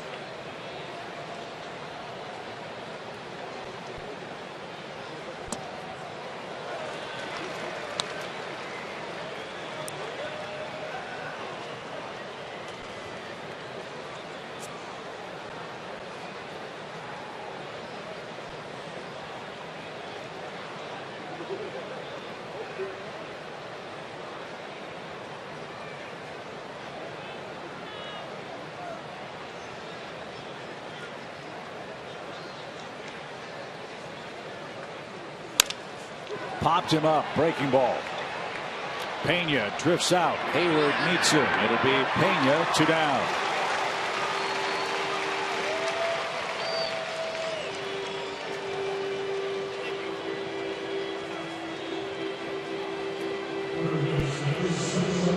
Now Mark Reynolds. I recall a couple of men made this Brewers team as non-roster players. Lyle Overbay and Mark Reynolds. Reynolds broke in with the Diamondbacks. He's also played with Baltimore, Cleveland, and the Yankees. Led the major leagues.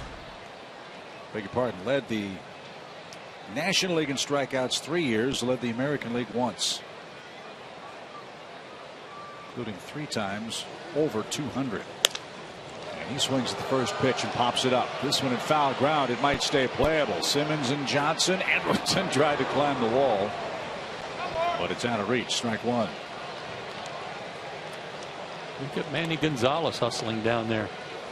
Home plate umpire had to run to third base as Goodfield and Colbert, the third base umpire, was on the wall.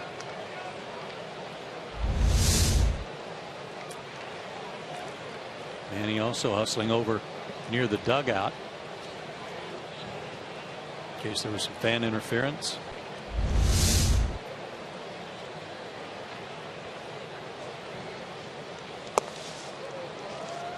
Nice stop.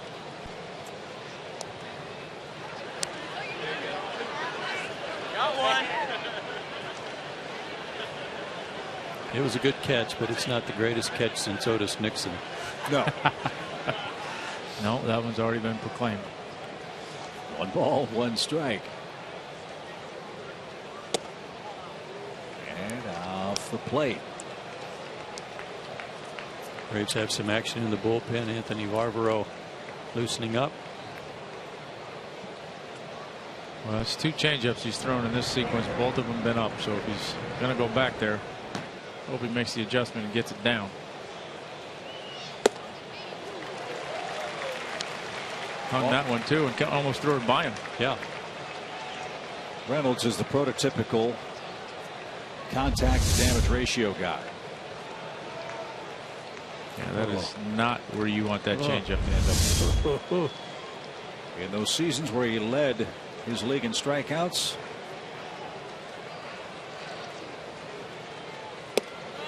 tons of homers. 28, 44, 32, and 37 home runs. Well, if you're going to hit 44, then you can accept a few strikeouts. Right. And didn't he play on the same team with B.J. Upton and Arizona. And Brian Zimmerman in Virginia. He's from UVA. Yep. They were like summer league. I was thinking they were all on the summer league, same summer league team.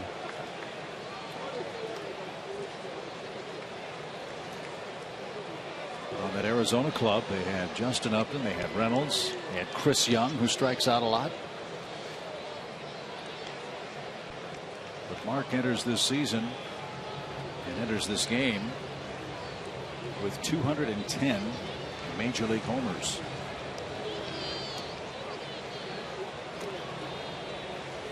That was interesting. Gaddis was halfway back to the plate, turned around and went back with something else. In fact, since that 2008 season for Reynolds, the only men that have hit more homers than this guy is Miguel Cabrera, Pujols, Prince Fielder, and Adam Dunn. And he was there for the taking. The Brewers grabbed him. He's hit 8 homers this year. 3-2 pitch. Sharply hit. Simmons to a knee, bobbled, but he'll have time to get Reynolds, and that will end the inning. Lucroy's double is wasted by the Brewers. Bottom of the 6th inning. Miners do first with a 1-run lead.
It is 3-2 Atlanta. We head to the home half of the 6th inning. I missed it. Sorry. A little boy with a tomahawk just beating the tar out of his brother over the head with a tomahawk. Oh, perfect. Kind of like what I do to you up here. Yeah. Or on the plane. I was getting a little tired of that when we flew home last night from St. Louis. But thanks to Matt Coney and the gang at Delta Airlines, proud sponsor of the Atlanta Braves. Tom, you'll be happy to know that Max home grilled hamburgers were absolutely perfect yesterday. You know, I really like the fact that you guys get Wi-Fi on those planes and you can text me all the way across country, tell me how good things are going. I mean, that makes me really feel like I'm there. I like that. Of course, you said Joe was knocked out watching some Western or something. What was he doing? He was watching 310 to Yuma. That's it. Yeah. Was Mac feeding you grapes while you were watching the movie, or? I don't know if you'd call it feeding us. As you see our Georgia lottery hitting the jackpot, the Braves have dominated the Brewers here in Atlanta of late. And now they'll try to add to their lead against a new pitcher, left-hander Zach Duke.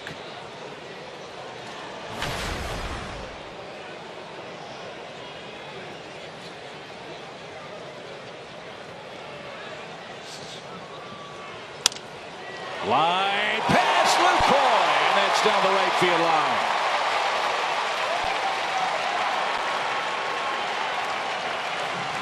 Second hit of the year for Minor.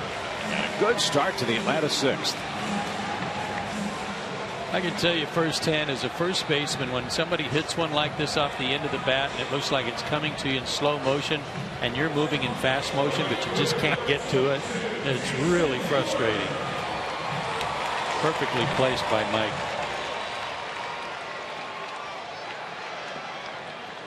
So Duke now will get after Jason Hayward, who's 2 for 3 tonight.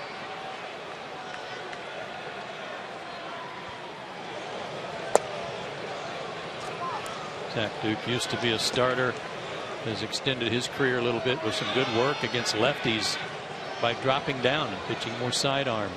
Good numbers this year, 4 walks, 23 Ks in 19 innings. He's another non-roster player who made this Brewers club. Originally a 20th round pick by the Pirates. Pitched in Pittsburgh, Arizona with the Nationals and the Reds. Last year, 14 games for Cincinnati. Give up 1 earned run. Made the All-Star team in the National League in 2009. Opening day starter for the Pirates in 07 and 2010.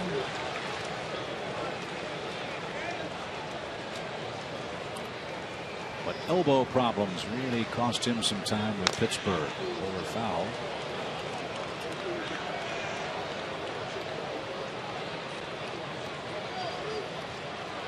He had the great fortune to make it to the big leagues with the Pirates, but the misfortune of pitching for some Pittsburgh teams that were just dreadful. A 15-loss season, a 14-loss season, a 16-loss season, another 15-loss season with the Pirates.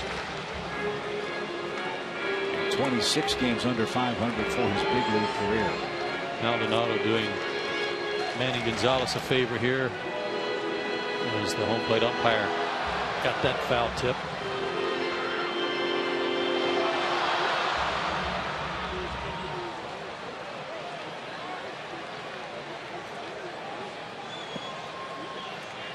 He's got a little different mask than the catchers wear.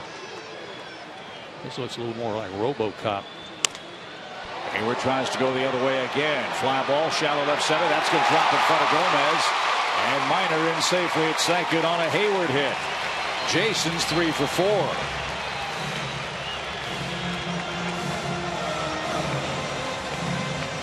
A little bit of a defensive swing, and why not? A slider that he just picked up off the dirt. Gomez is playing deep, has great range, but he couldn't get to that one.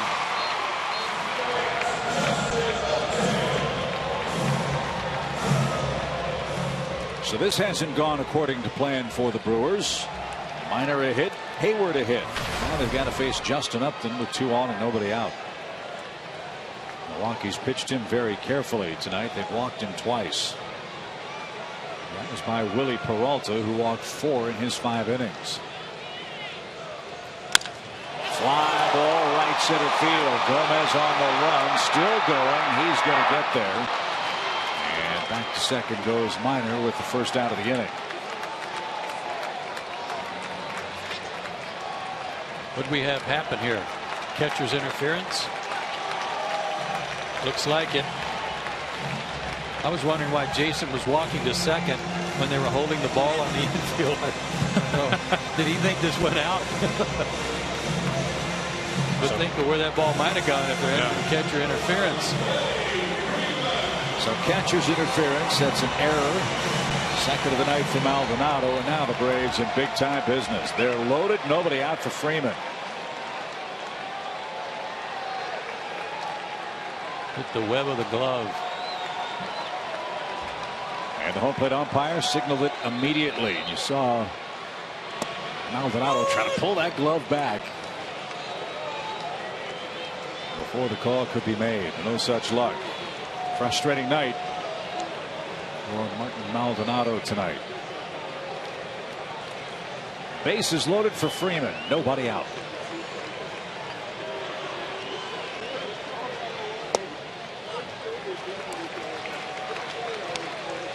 I hope he tries that again. I hope he tries to throw one inside to Freddie. That breaking ball get him to flinch. Only Freddie doesn't flinch.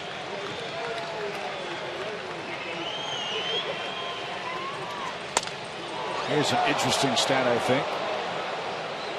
Here we are on May the 19th. This is the 43rd game. Freddie Freeman is hitting with the bases loaded for the 3rd time this year. And it's the 21st such opportunity for the entire team.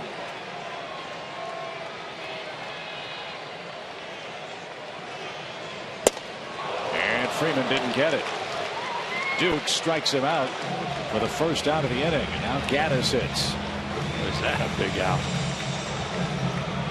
Elevated on him a little bit.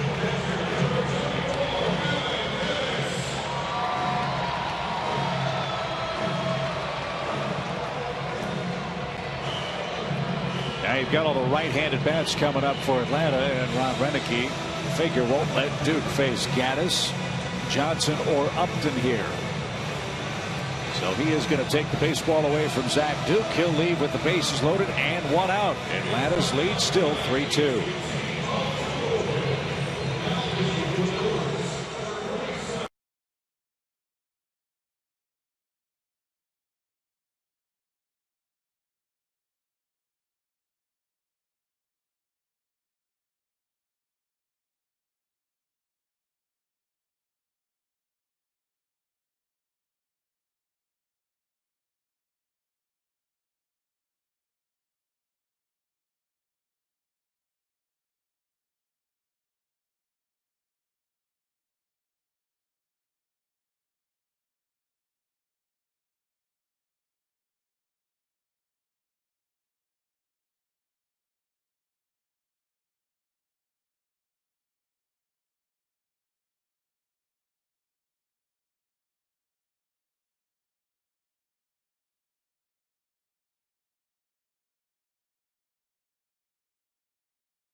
By Georgia Power, The Home Depot,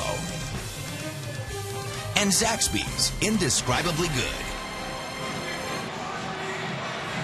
Welcome back. Still the bottom of the 6th inning. Brewers make a pitching change. And fans, now it's time for you to tweet your photo using #SouthFanPhoto for a chance to have it shown in an upcoming broadcast.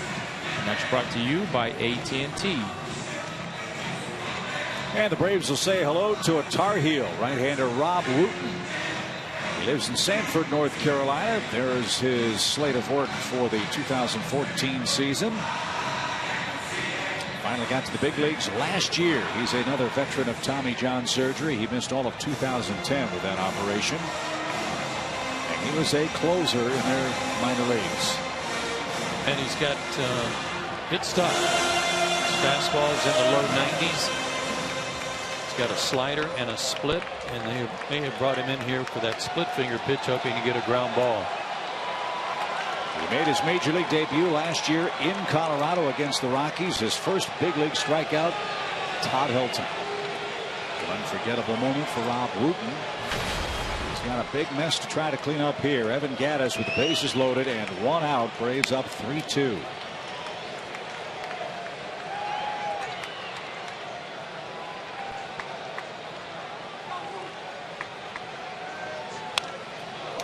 Evan had a good cut. Strike 1.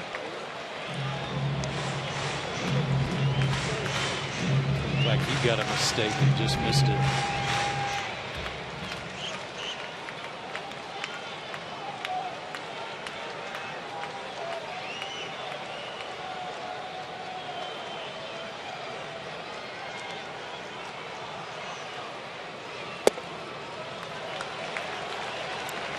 Even count. There's another pitch, Tom, that you never used to see, but you're seeing it more and more, and that's a front door breaking ball. Yeah, I mean, it seemed like Greg and John were a couple of the first guys to do it, but you better have really good command of it. A cue shot foul. It's a ball and 2 strikes.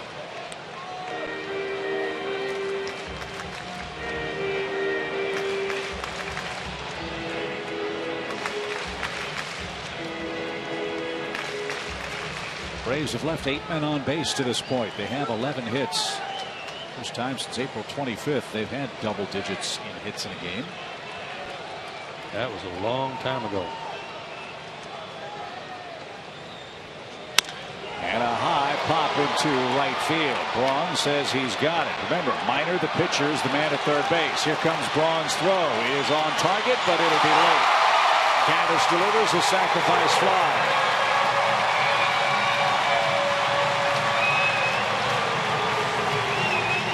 Wooten got the out, but it costs him a 4th run. And 18 RBIs for Evan.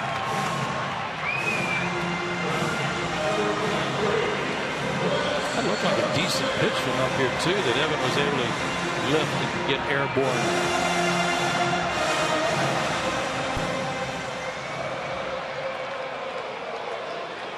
Yeah. That's just strength there. 2 on, 2 out for Chris. Johnson fouls it back. Chris could use a base hit after going on that real tear that carried him through the San Francisco series. He's gone cold 0 for his last 13. He's dropped his average back into the 260s after getting up to around 285.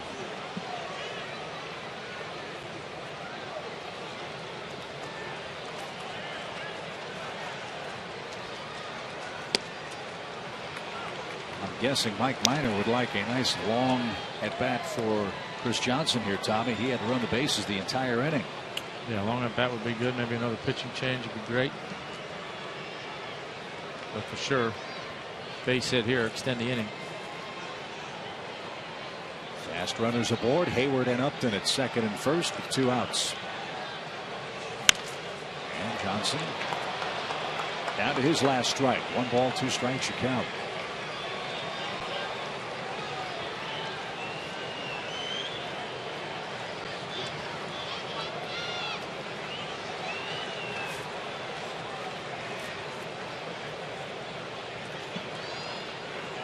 Atlanta hoping to go to 14-9 here at home. Start this 9-game homestand off in good shape. As that just missed outside. 2 balls, 2 strikes. 3 more with Milwaukee. Then Colorado's in town. Then 2 with the Red Sox.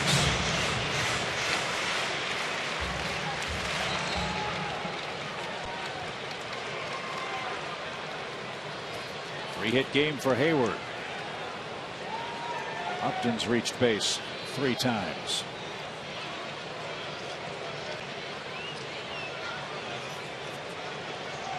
Chris will try to add to the lead.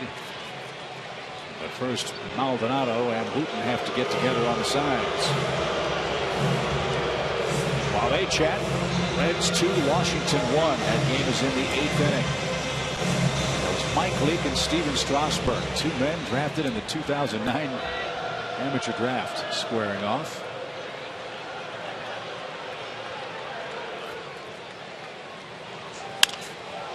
And out of play foul. It's still 2-2. Hey, there's a catch. Who's that fan from, Chip? Oh, that fan's from Villa Rica, Georgia.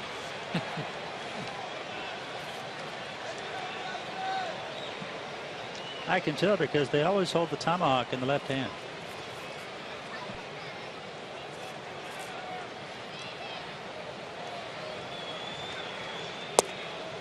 That just missed. Full count. Good at bat.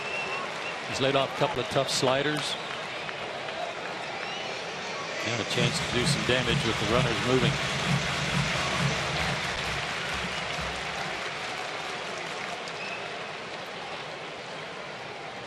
Runners will move with a full count. There they go. And a bouncing ball to third. Reynolds will have to make the toss across, and he does in time. And that retires the side. Braves pick up a fourth run on a Gaddis sacrifice fly. We head to the seventh inning.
Hit the ball the other way an awful lot. They picked up a fourth run against Zach Duke. They have 10 or more hits for the first time since late April. And they're beating the Brewers in game one of this big series with Milwaukee. Hope you'll join us this weekend at the ballpark. Lots of great matchups. The hot-hitting Colorado Rockies are in town, as are the defending champion Boston Red Sox. We hope you'll join us by getting your Braves tickets in advance for Memorial Day weekend. Get your tickets online at Braves.com.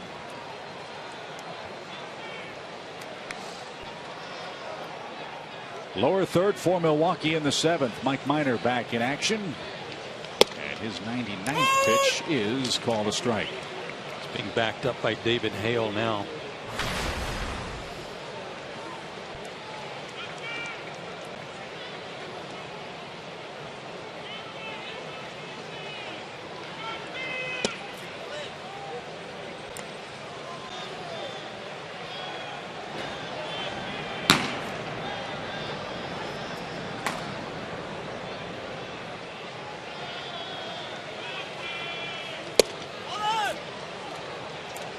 Rare inside corner miss for Minor tonight.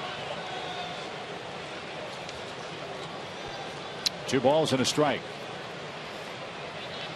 Brewers runs came on a Chris Davis homer in the 5th inning. That was a 2-run shot. Marco's pitched good ball. He's scattered 4 hits. And just the 2 walks. A win tonight would even his record at 2 up, 2 down.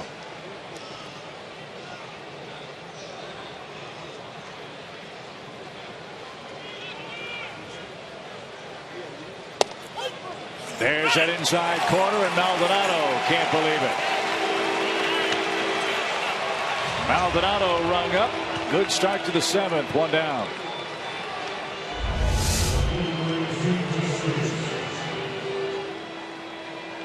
Nice job of framing there by Evan Gaddis too.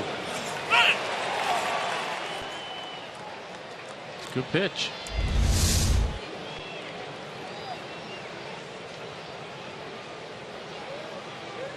That's a frustrated young man tonight. Catcher's interference, a throwing error, and now his 2nd strikeout in 3 trips.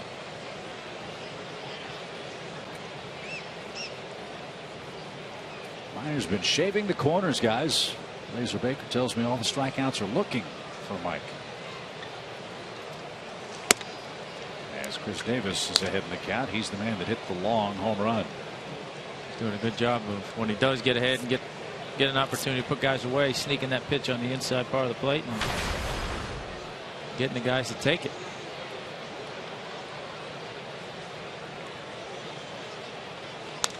He made a good pitch on Lucroy with it in the first inning with a runner at third base and 2 out, and broke his bat on a ground ball to short too. Didn't get a strikeout, but got a key out.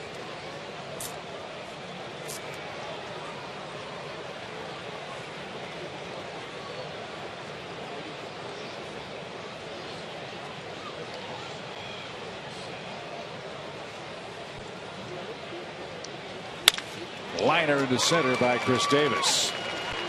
Well, he may have lost his glove, but he's found his batting stroke. A 2-hit game for the Brewers outfielder who entered tonight's play, 5 for his last 29. And now Elian Herrera, numero trace in the program, will pitch in.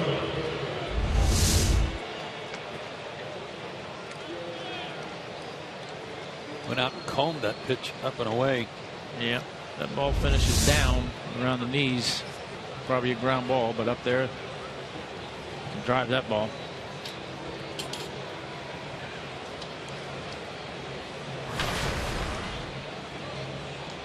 Herrera looking for his first RBI. I don't believe we saw him up in Milwaukee. He was recalled from AAA Nashville last Tuesday. Took the roster spot of Caleb Gindel, who's optioned back to AAA. He also had a 2-week stint with the Brewers this year while Lyle Overbay was on the paternity list for the Brew Crew. And was the last cut in spring training. So Roger McDowell with a scouting report for Minor as Herrera represents the tying run.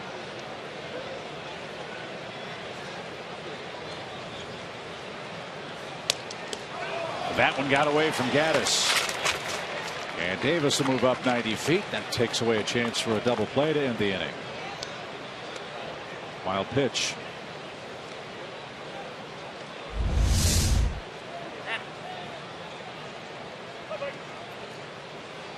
Well, it was wide of the plate, but I think Evan would be the first to say he should have caught that one. Yeah, it almost looked like whatever it was, fastball changeup. I don't want to say he nonchalanted it, but I think he thought he was there, and that ball just took off running on him. And now that's been changed to a pass ball, fellas. 1 ball, no strikes for Herrera. This guy's no kid. He's 29 years old. He was signed by the Dodgers as a non-drafted free agent way back in 2003. Played in rookie ball and A ball until the start of the 2010 season. Got to the big leagues with the Dodgers in 2012. Say he paid his dues.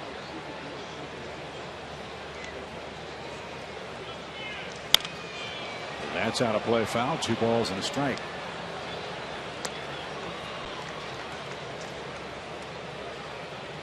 He can play all the outfield spots, second, third, or shortstop. 5'10", 195 pounds. Out of San Pedro de Macorís of the Dominican Republic. He lives in Beaverton, Michigan.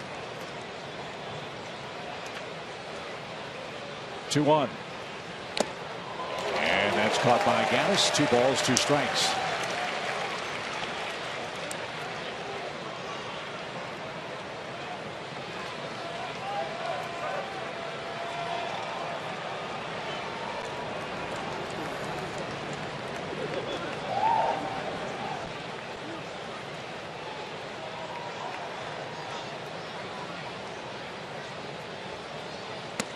Did he go around? Yes, he did, and fell down too, and Herrera can't believe it. Minor struck him out on a check swing, and that'll be the last pitch of the night for Mike.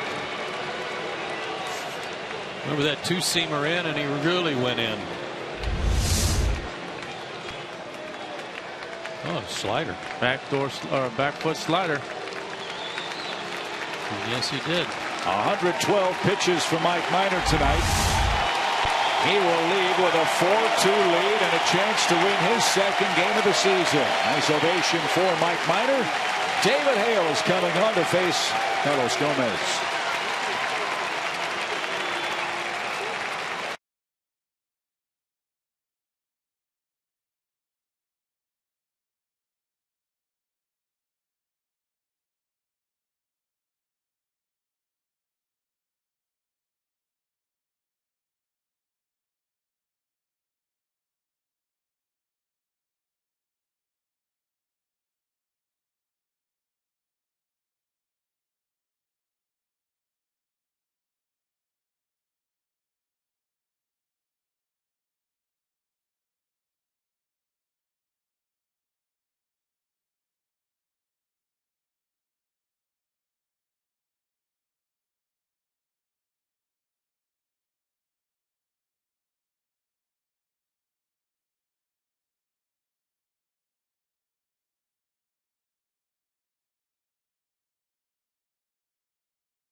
And he is our Zaxby's indescribably good play.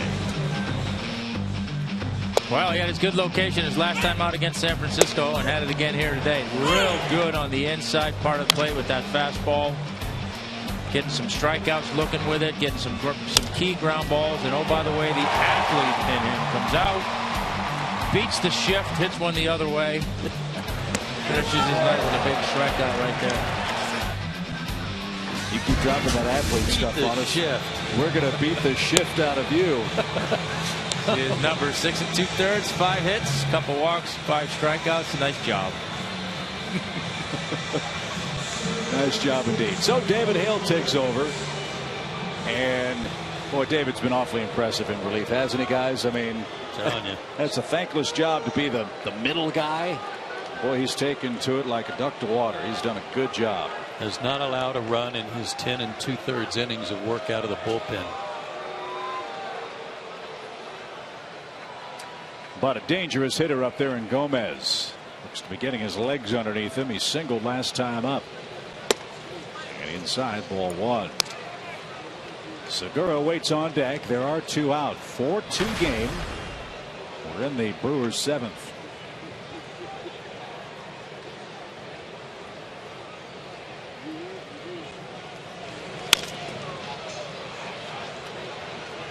An even count. We go to the 9th inning in Washington. Reds 2, Washington 1. That was Leake versus Strasburg. Go Reds go. The Braves start play tonight a half game ahead of Washington. The rest of the division is idle tonight.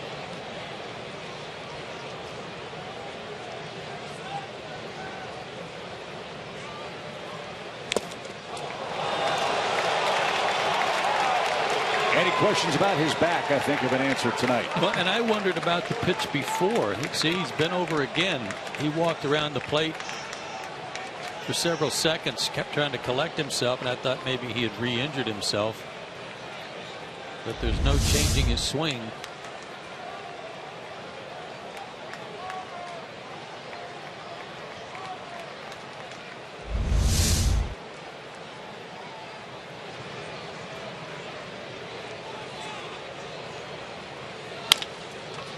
To the left side, Simmons gloves and throws on the run. David Hale cleans things up in the Milwaukee 7th. Brewers strand their 5th man and trail by 2.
going just swimmingly for the Braves in game 1 of our series with the Brewers. Here's how we've gotten to the 7th inning stretch. Let's take a look at tonight's Georgia Power game summary.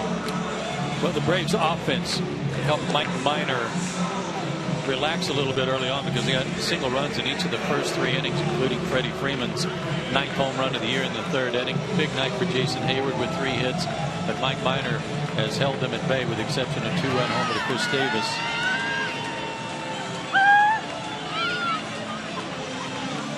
New pitcher for the Brewers is Brandon Kintzler. I like this guy, what I've seen of him, Tom. He's got a good arm. You got a couple of guys down there, Kintzler and Thornburg, who can bring it, both in the mid-90s. This guy throws a slider and has a change-up. I'm surprised he's only got 6 strikeouts. He pitched an inning and a third of spotless relief for Milwaukee in the first 3 games of this season up at Miller Park against Atlanta. He'll get after B.J. Upton first. Upton's reached twice. He's walked, scored, and singled. And Kintzler misses low to B.J.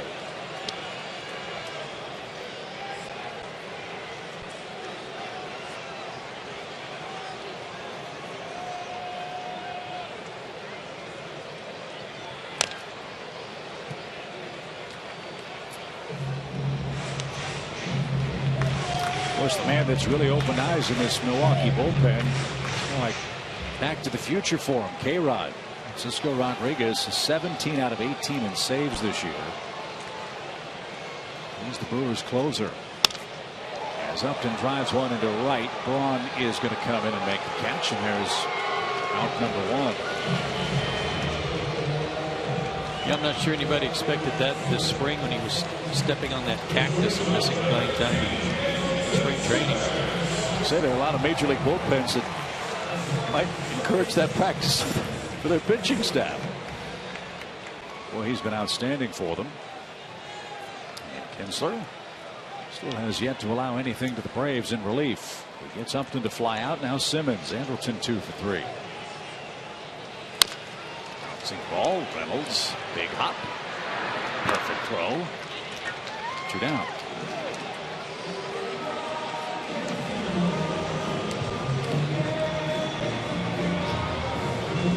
In the 8th, Milwaukee's going to have Segura, Braun, and Lucroy coming up. David Carpenter was loosening in the bullpen.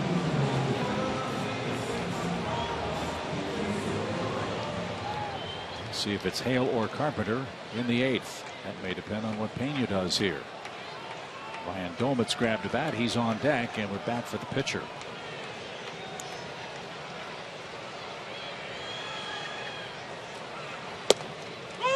Strike 1.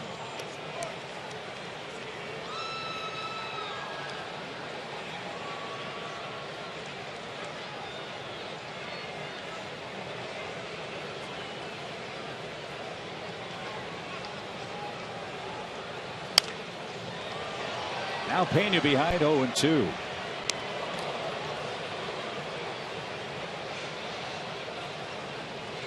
Braves got 3 runs off Willie Peralta, 1 off Zach Duke.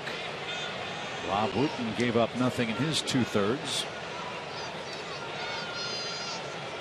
And now Kintzler. This is to Pena low, 1 ball, 2 strikes.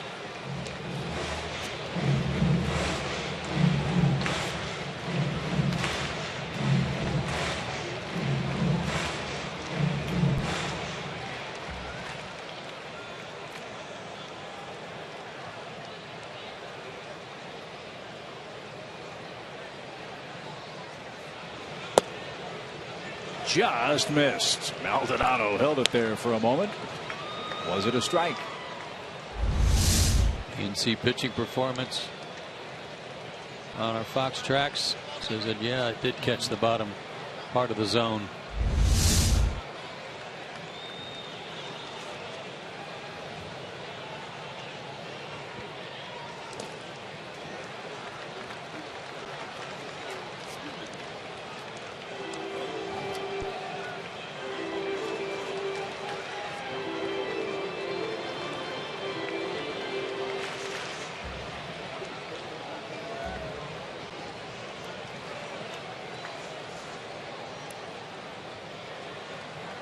Tough times for the Brewers offense. Held to 6 runs against the Cubs in a 3-game series. Braves have held them to 2 runs and 5 hits tonight.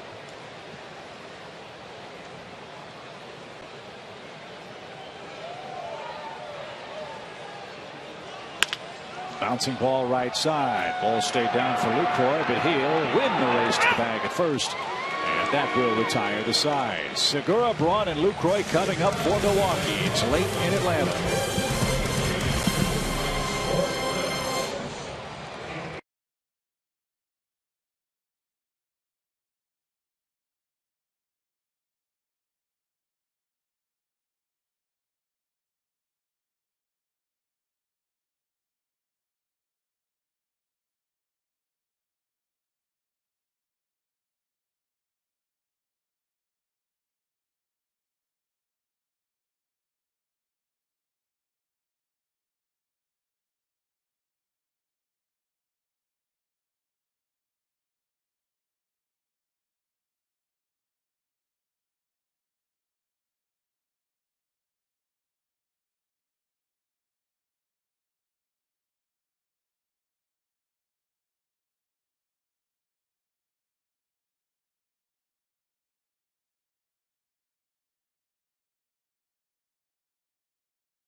Joe, Tom, and Chip with you from Turner Field. Jen Hildreth along as well.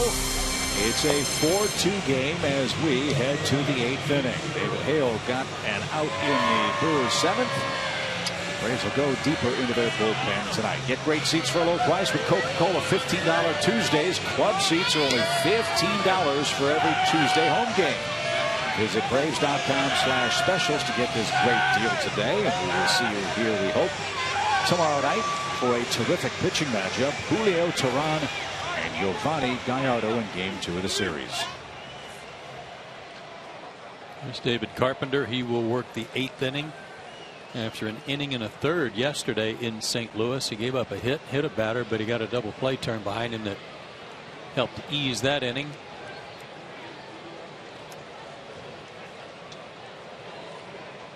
What a tough frame. Segura, Braun, and Lucroy coming up. And a first pitch swinging strike at 96 miles an hour. Segura has flied out. He's bounced into a force play, and he sacrificed in the first. A leadoff walk to Gomez began the game for Mike Minor. Then he rattled off 11 straight outs. Braves scored single runs in the first, second, third, and 6th tonight.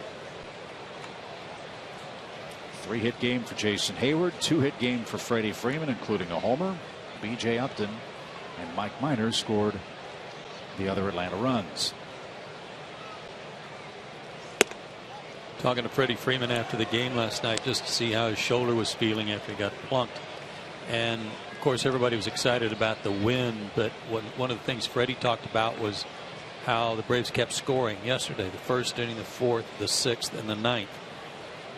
Their mode of operation, it seemed like recently, was just they scored early if they scored, and that was it. Hard hit ball to right, and Hayward nearly overran it. That baby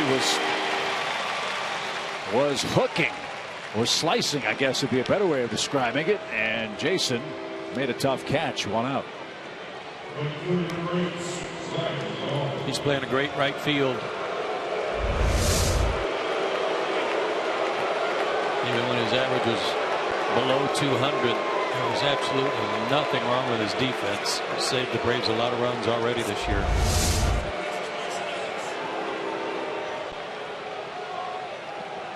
Braun's 0 for 3.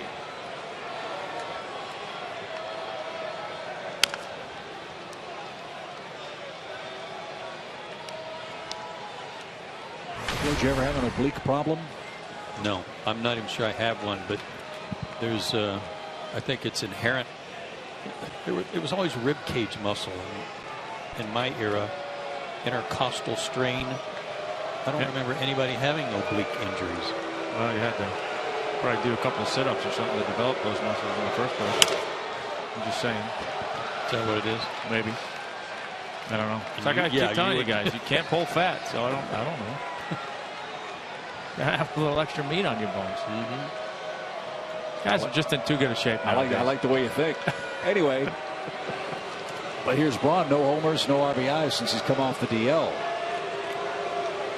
He is 1 for 14 against Atlanta this year.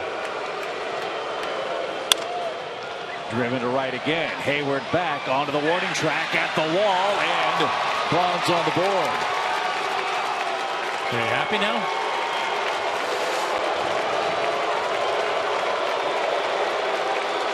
You know, Ryan Braun's enjoying that trot around the bases. His 7th homer, and it makes this a 1-run game.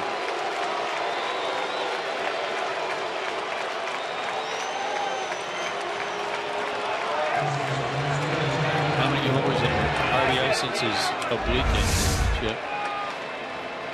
Oh, there's that higher than high pitch that the Braves just don't get there. Great effort by Jason, just out of his reach. I've seen enough of that high pitch effort. RBI number 700 for Ryan Braun in his big league career. And it's a 4-3 game. And yes, it pains us to report first homer, first RBI since Braun's come back from the DL.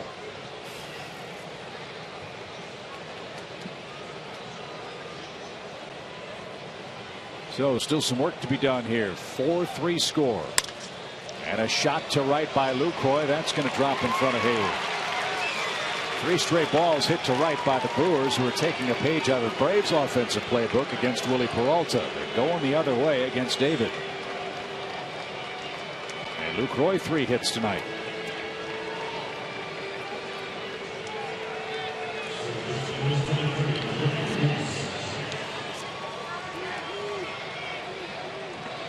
Ian Thomas starts to loosen up.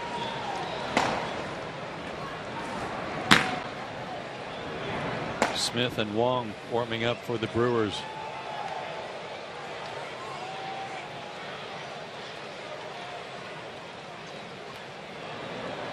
Will Smith is the lefty.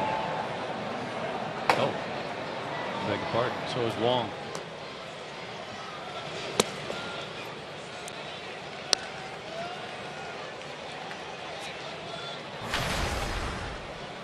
Weeks is hitless tonight.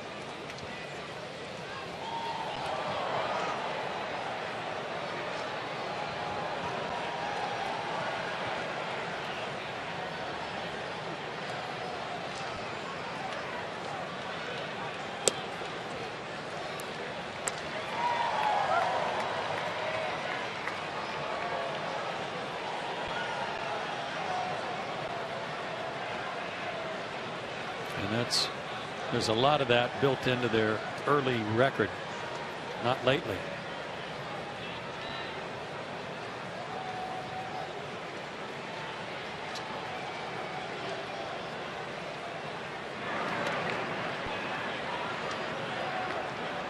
Top of the hour in Atlanta. We're in the top of the 8th inning with the Milwaukee Brewers.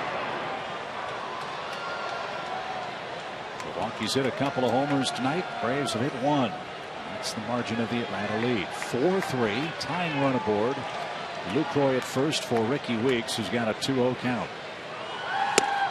He was swinging for the fences and didn't get it. 2-1.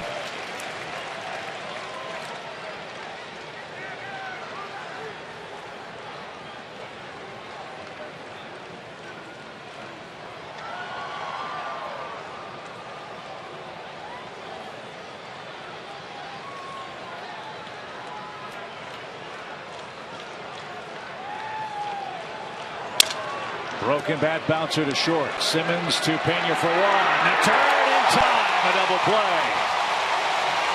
Carpenter broke the bat of Ricky Weeks, and that erases the Brewers' threat in the 8th inning. A Ryan Braun homer cuts the lead to 1. It's Atlanta 4, Milwaukee 3.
Dodge.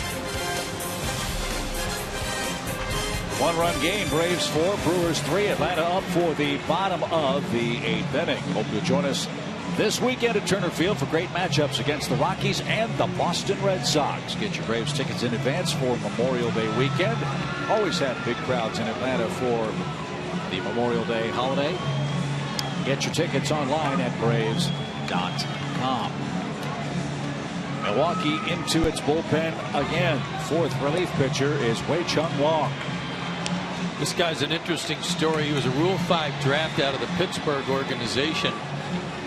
But last year he was pitching in the Gulf Coast League in A-ball. He's out of Taiwan. Missed the entire 2012 season from Tommy John surgery and was the youngest player from Taiwan ever to pitch in the big leagues. He just turned 22. Can throw hard. His fastball's up, can get up around 95. Curve, slider, and change. Well, we know Ryan Doman can hit a fastball. How about his at bat in the 9th inning in St. Louis yesterday? I think that was as big an igniter as anything. The fact that he turned on that good fastball from Rosenthal that kind of made everybody feel like, hey, we can get this guy.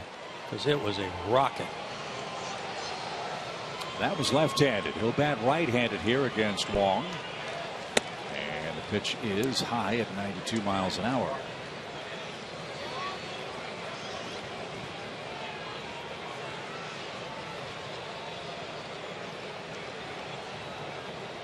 One ball, no strikes. And way outside, ball 2. Domet, Hayward, and Upton in the 8th. Brewers will have their 6, 7, and 8 hitters for the 9th inning.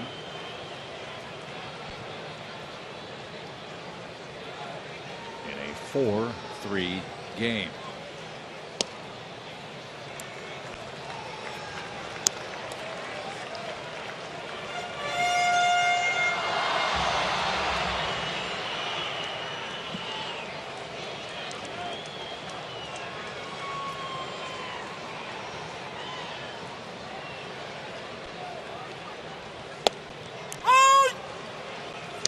Balls and a strike. Paid crowd in Atlanta tonight, 20,468. 20,468.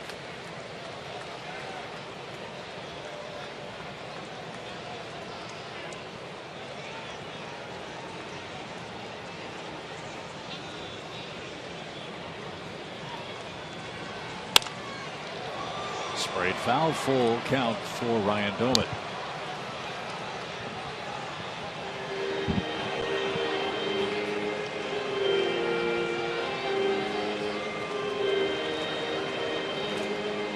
Ryan was kind of walking down the line on that foul ball because 3-1, that wasn't a good 3-1 pitch to take that kind of swing at. That was kind of a 3-2 pitch where you're trying to make sure they don't ring you up. 3-1, you want to shrink your strike zone to a real small area, look for your pitch. If you don't get it, you don't swing. And who knows, it might have been ball 4.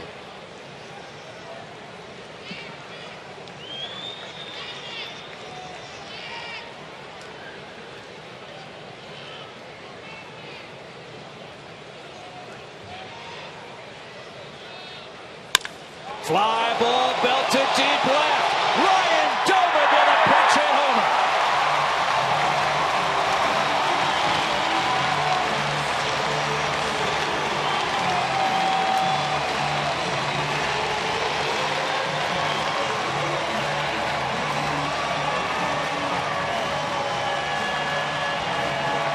He's been waiting for that one for a long time. That's a nice round number for Doman. His 100th career home run in the big leagues. Only one-handed a changeup. Had the play, but he still had to reach for it. Just shows you again how strong he is. Yeah, get out there, get that head of the bat on the ball, and flip those hands. A strong guy like that can get it out of here, and he did.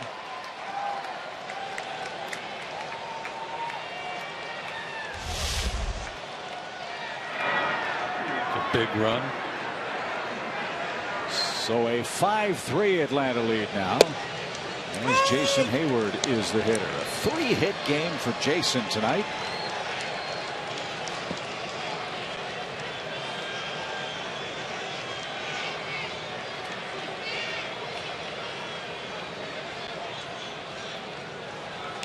And that clipped Hayward on the way by. And if I heard Adrian Midgley of the Braves PR staff correctly, I believe that was Doman's first pinch hit home run since April of 2010 against Milwaukee.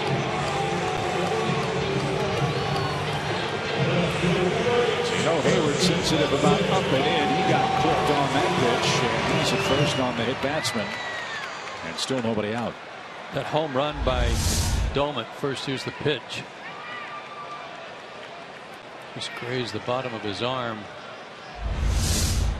But the home run by Doman was the 4th allowed by Wong in 7 innings. Runner goes. Maldonado's throw is going to be late. Joe, when fast runners get hit by pitches, you see that a lot. At least you used to, didn't you? Well, and he went on his first move, too. He wasn't even going to pick him off. If he'd thrown to first, he still wouldn't have gotten him because he was off to the races as soon as that front foot went up in the air. Great jump. Number 8 for Jason. No chance for Maldonado. I'm surprised he made it as close as he did. So an RBI chance for Upton. Fly ball, well hit right. Braun back. That one is gone.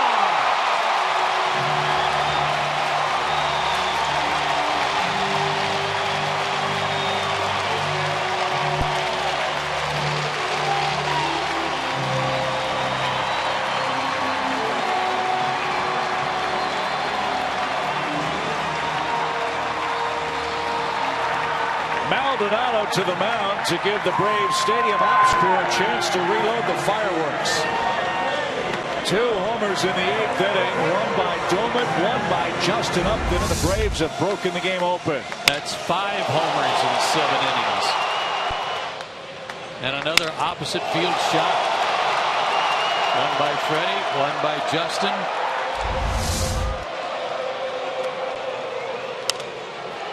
Another thing that will do, if Kimbrel was up, it'll save him having to work 3 days in a row.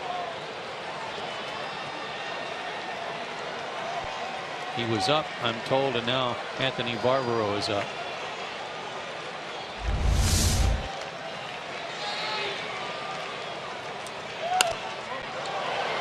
Now Freeman behind 0-2. Excuse me while I add this up. 7 innings for Wong. 17 hits. 13 runs. 5 homers. A hit batter. 3 walks. 4 strikeouts. They were hitting .417 off of him coming in. And that's going up, I think. That's right? going up. But as a Rule 5 draft, if you send him or attempt to send him back to the minor leagues, then you have to offer him back to the Pirates. Left-handed guys that throw in the low to mid-90s probably aren't going to go through waivers successfully. As Freeman's down swinging, that pitch cutting away from him at 89 miles an hour. There's the first out. In recent memory, a kid that was sort of in the same position that Wong is in for Milwaukee was Wesley Wright. Remember him? With Houston. When he was a Dodger, they got him and kept him on the big league roster. Lived through the bumps in the road like this and had themselves a pretty good relief pitcher for a while. Well, I know Will Smith is their setup guy for Rodriguez. When they've got the lead, he pitches the 8th inning. Has been doing a real good job in the absence of Jim Henderson. So they had them both up. And you can understand why Ron Renicky didn't want to bring in Smith, because they didn't have the lead. They're still down a run. But they sure needed to hold the Braves off, put a 0 up there, only down a run, and that didn't happen.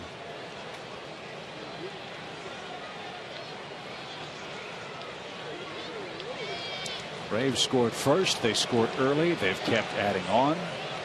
They've scored 7 runs on 13 hits. They've hit 3 homers. 2 of those 3 homers were solos. And it's the most runs scored by the Braves at home since April 13th. Thanks, Dave.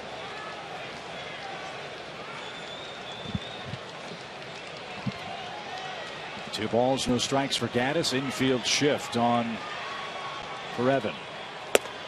And that's upstairs, ball 3. Yeah, the other thing too is you've got to figure now with Kimbrel not having to go back out there, not being used that 3rd day in a row. You don't need him tonight. He should be good for the rest of the series. Where if you had to go out there tonight, you might have lost him for a couple of days. Right.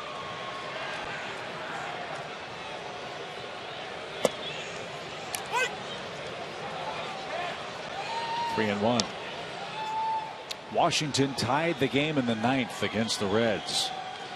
That one now bottom of the 10th inning in D.C. Reds 2, Nationals 2.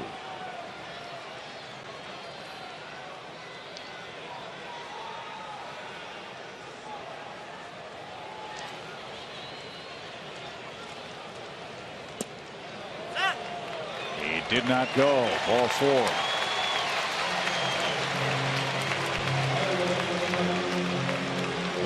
Chris Johnson, the hitter. He's 0 for 4.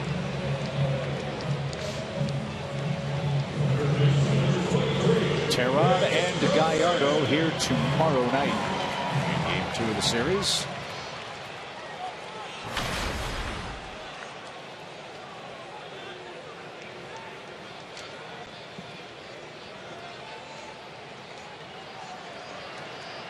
Good place for Chris to snap out of his offer and get back on track.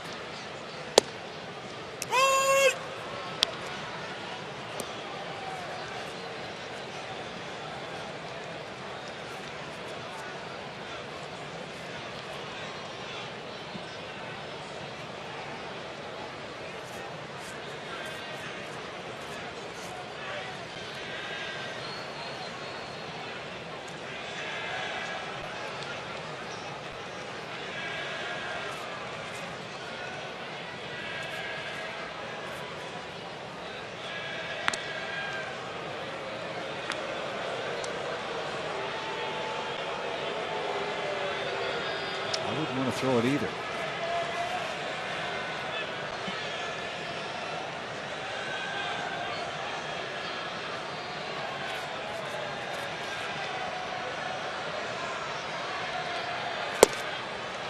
That's a good pitch. 0-2.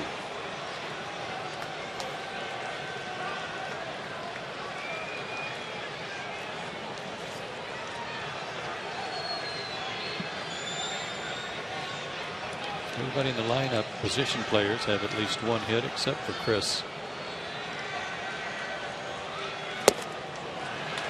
And that continues. He's down on 3 pitches. Second strikeout for Wong in the 8th inning. Back to our AT&T Uverse trivia question.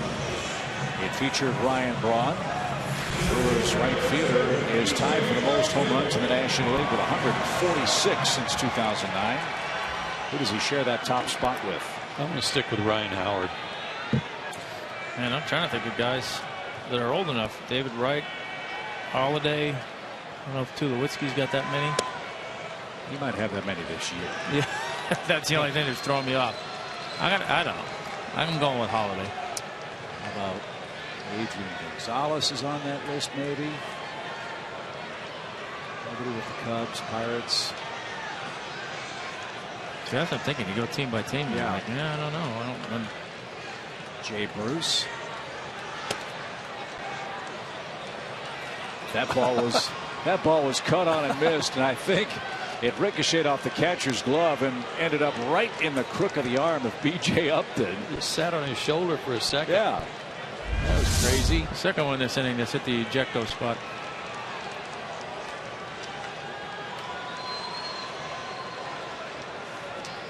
He should have taken off and run. Catch me. Here, let me have that. Let me have it. And now Ron Renicki's out. And once an explanation on that play, I suppose. It was a foul ball. It wasn't a loose. I mean, it wasn't a wild pitch.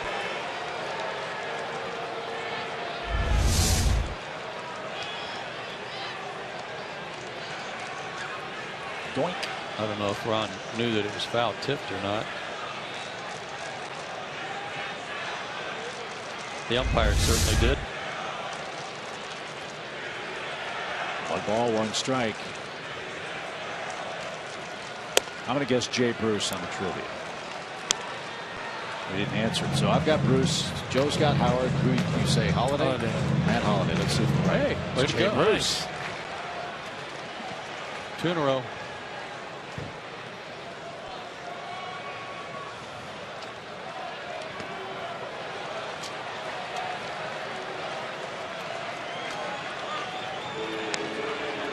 That one was just a little short of home plate.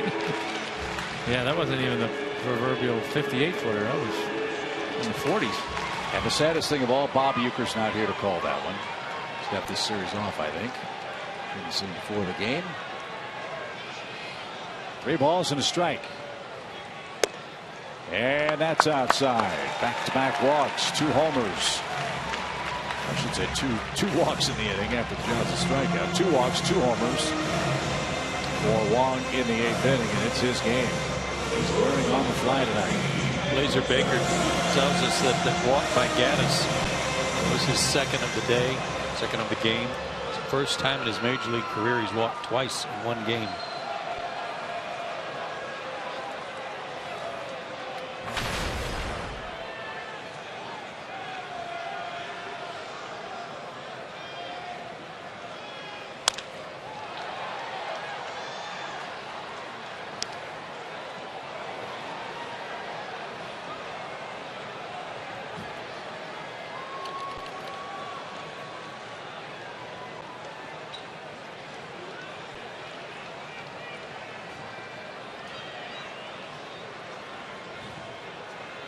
No balls and a strike for Andrelton Simmons.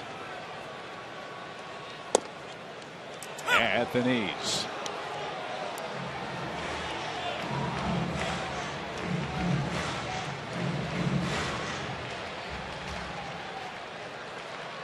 Obviously, the Brewers want to see this kid be as successful as possible, but I imagine with the game like this, Tommy, this isn't really about results. This is about experience. That and not having to use anybody else. Yeah, save the rest of the bullpen for the rest of the series for Milwaukee. Yeah, he's at 31 pitches, and it'll go as high as it needs to go before they would ever think about bringing anyone in.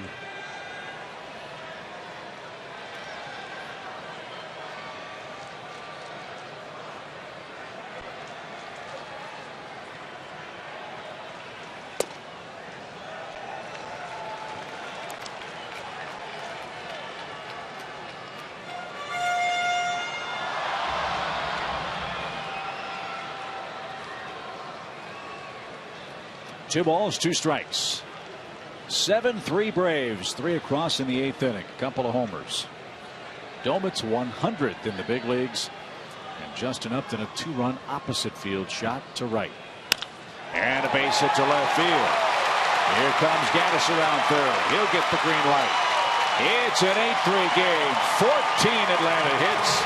And Simmons a 3-hit night. Boy, did this club need a night like this.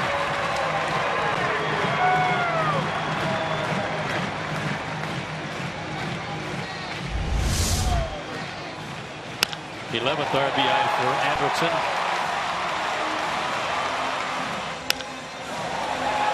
A rope. Get one more guy on base. Pena and Domin will have a chance to come up and hit 2 pinch hit homers this inning.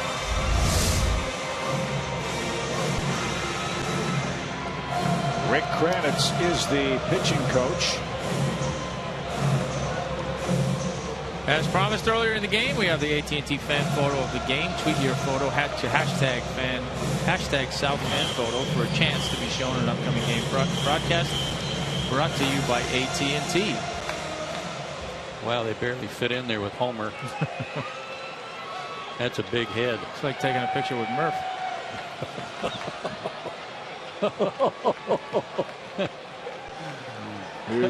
Here's Murph. That was Tom, by the way. Here's Ramiro Pena with 2 on and outside. 1 ball, no strikes.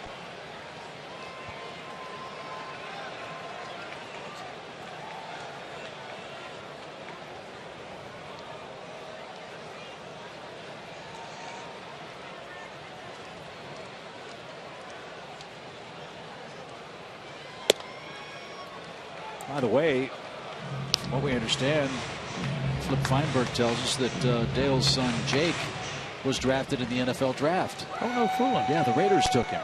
Wonderful. Was he tight end? Yes. Yes. Yeah. 2 balls, no strikes. Hope Jake has a great training camp. I'm sure Murph is picking out his makeup, his gear to sit along with the rest of Raider Nation during the games. I would love to see that. Boy, would I too.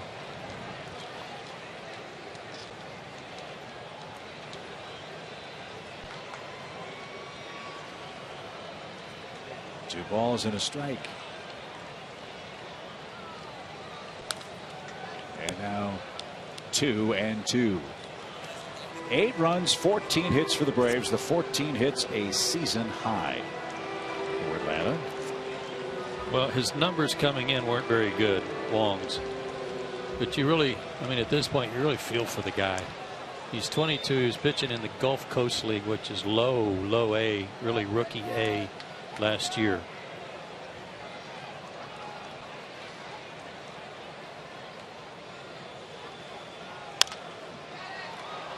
And out of play, foul, still 2-2. Obviously, the Pirates thought enough of him to put him on a AAA roster, thinking nobody would dare take him in the draft after just pitching in Gulf Coast League after Tommy John surgery. And as we know now, the Brewers did.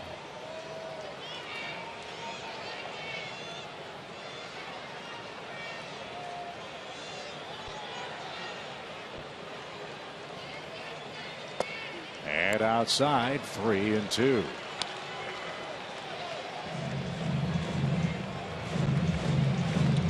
He's about to make his 40th pitch. One other thing I just noticed, he last pitched on May 6th, 2 weeks ago.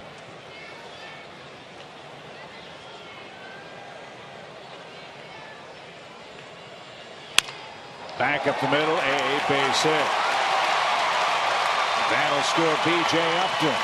Around to third goes Andrelton Simmons. The Braves have 9 runs on 15 hits. And you don't see this too often. A pinch hitter hitting for the second time in an inning. Number 4, Ryan Gomez.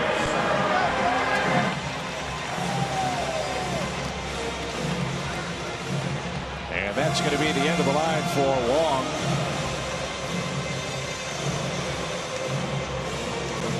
as Lyle Overbay is going to come on and pitch. Is that right? Yep. Lyle Overbay walks from the dugout to the center of the diamond as the young left-hander from Taiwan had a very, very rough 8th inning. Lyle Overbay is going to come on and try to get the final out of the night for Milwaukee's pitching staff.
Like a flood of memories, you've gotten to do what Lyle Overbay is doing. Yeah, it was fun, but it wasn't under these circumstances. I mean, at least not with runners on base. It didn't take him long to warm up. And he was actually, he threw a couple of fastballs, and then he was giving signs to Maldonado for a changeup and then a breaking ball. So he's got a full assortment. He does. Now, look, this is a fun exercise. The game's well in hand for the Braves, but from a hitter's standpoint, you don't want to make it out against a position player, do you? When I pitched in those 2 games, especially the second time, there were players from the Mariners who took themselves out of the game and did not want to hit off of me for fear of reprisal. Now, they had Cincinnati, did they? They didn't want to get in there? They didn't want to take a chance. Now, you got a strikeout, didn't you? Yeah, I struck out Spiko, and he signed the bat, said I was the nastiest lefty in the league. He had no shot.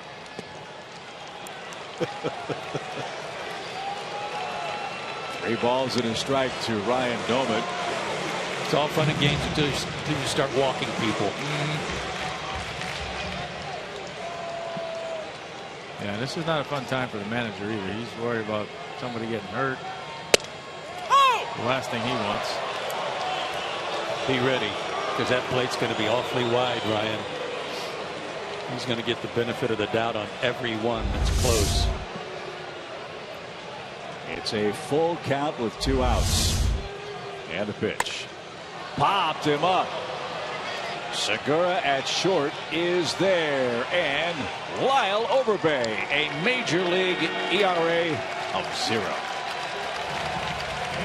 Braves play long ball in the 8th inning. 10 men come to the plate, couple of homers. Overbay's 100th in the bigs, Justin Upton his 11th. Big night for the Atlanta O. 15 hits, a season high, and a 9-3 lead.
This copyrighted telecast is presented by authority of the Atlanta Braves and may not be reproduced or retransmitted in any form. The accounts and descriptions of this game may not be disseminated without the express written consent of the Atlanta Braves.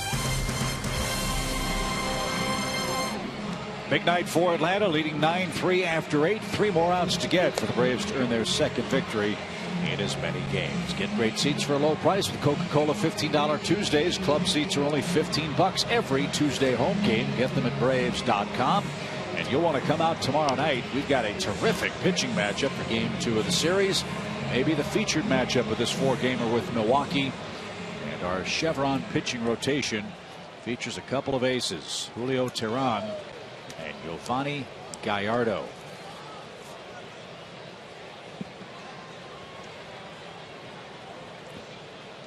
Anthony Vivaro faces Mark Reynolds. Takes a strike. Anthony's got a good run going out of the pen. Yeah, he has. He's been pitching really well. He gave up a hard luck run his last time out against the Cardinals when that ball that Adams hit got by Justin Upton for a triple and led to a run.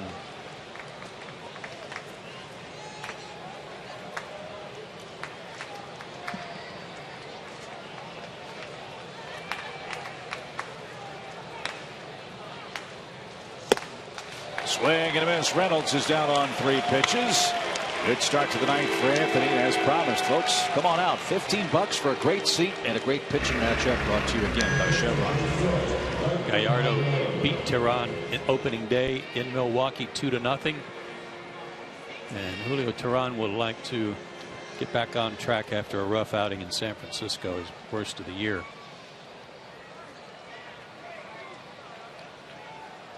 Something I had not heard Teheran complain about before, and maybe that's my mistake, but the dry weather, he said, really affected his ability to feel the baseball coming off his fingertips. Have you ever had anything like that, Tommy? Oh yeah, all the time. Really? Cold weather, it was really bad, or if you get even on a nice, not a cool day but windy day, it's hard to keep any perspiration on your hand. He kept changing baseballs too. At first I thought maybe they just didn't rub him up to his liking because he kept throwing balls out. But we even had a shot of him looking at his hand at one point. But he said he just couldn't control how the ball was coming out of his hand. And the numbers really bear that out, Joe. He walked 5 guys in the first 2 innings out in San Francisco, and that it's not at all like Julio Teheran. So trying to rebound.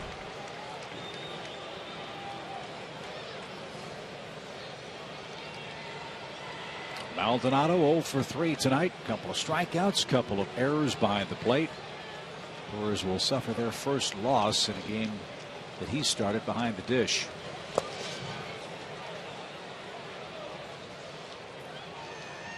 Reds and Nationals still playing in Nationals Park. 11th inning now, still a 2-2 score.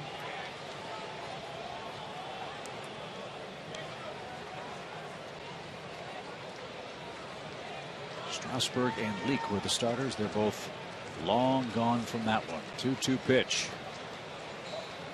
It is driven foul.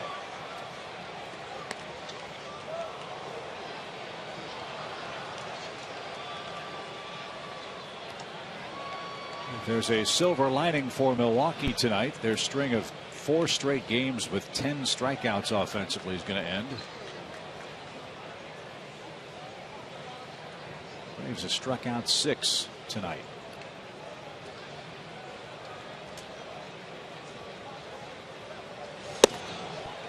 Full count.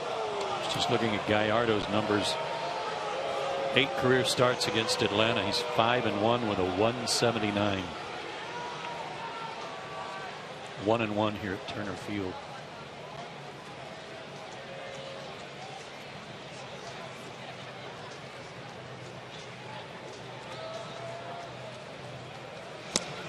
And that's downstairs. Maldonado walks with 1 out. So Anthony Vivaro having a good run of it. And for more on that, let's check in again with Jen. Well, Chip, I was talking to Anthony before the game, and he was telling me how good he felt about this team. And I said, what is it about this group in particular that allows you to feel confident that things will get turned around and get clicking? And he said, you know, I've been on a lot of losing teams, and when you're in that situation, you're kind of aware of what your best is. He said, I know what this team did last year. I know how good we can be. It's just a matter of getting it all to come together, and very confident that it would. Sure looking that way so far, looking good tonight. Swing and miss by Chris Davis, who hit a 2-run homer tonight. I think it's safe to say the Braves hit their stride for a brief stretch. They had a 6-7 game win streak, got to 10 games over 500. Times have been tough, in large part because of the offense. But tonight, a game where they've really been able to put everything together. Good start from Minor, good work out of the bullpen, and as Jack Morris would say, to paraphrase him, it's tough to lose with 9. Yes, it is. Yeah, I mean, we'll certainly talk about the hits tonight, a couple home runs and whatnot, but I think as much as anything, like we alluded to earlier in the game, those approaches they had earlier in the game and some of those opposite field base hits, man, that's what you want to see, and you see more and more of that, and more good things happen. Strike 3 takes care of Davis. Well, it led to some early runs. I mean, it may have just been single runs, but it added up. Good slider. There's one of the nice front door sliders. Here's the pitcher.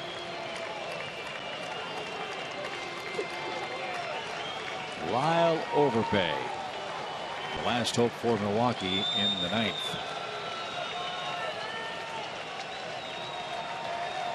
Homer, 10 RBIs for Overbay, hitting .221 for the year.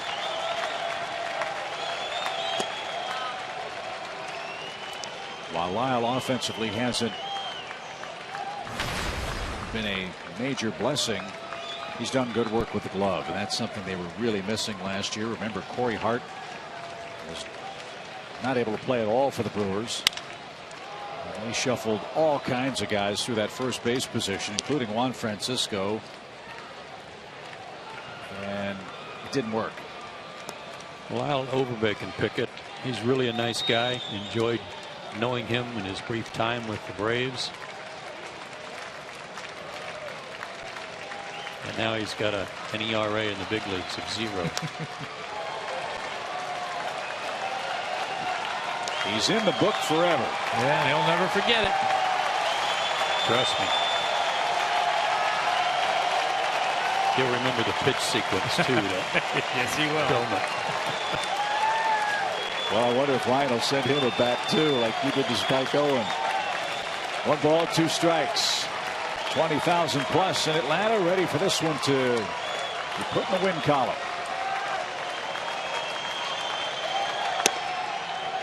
Not quite yet.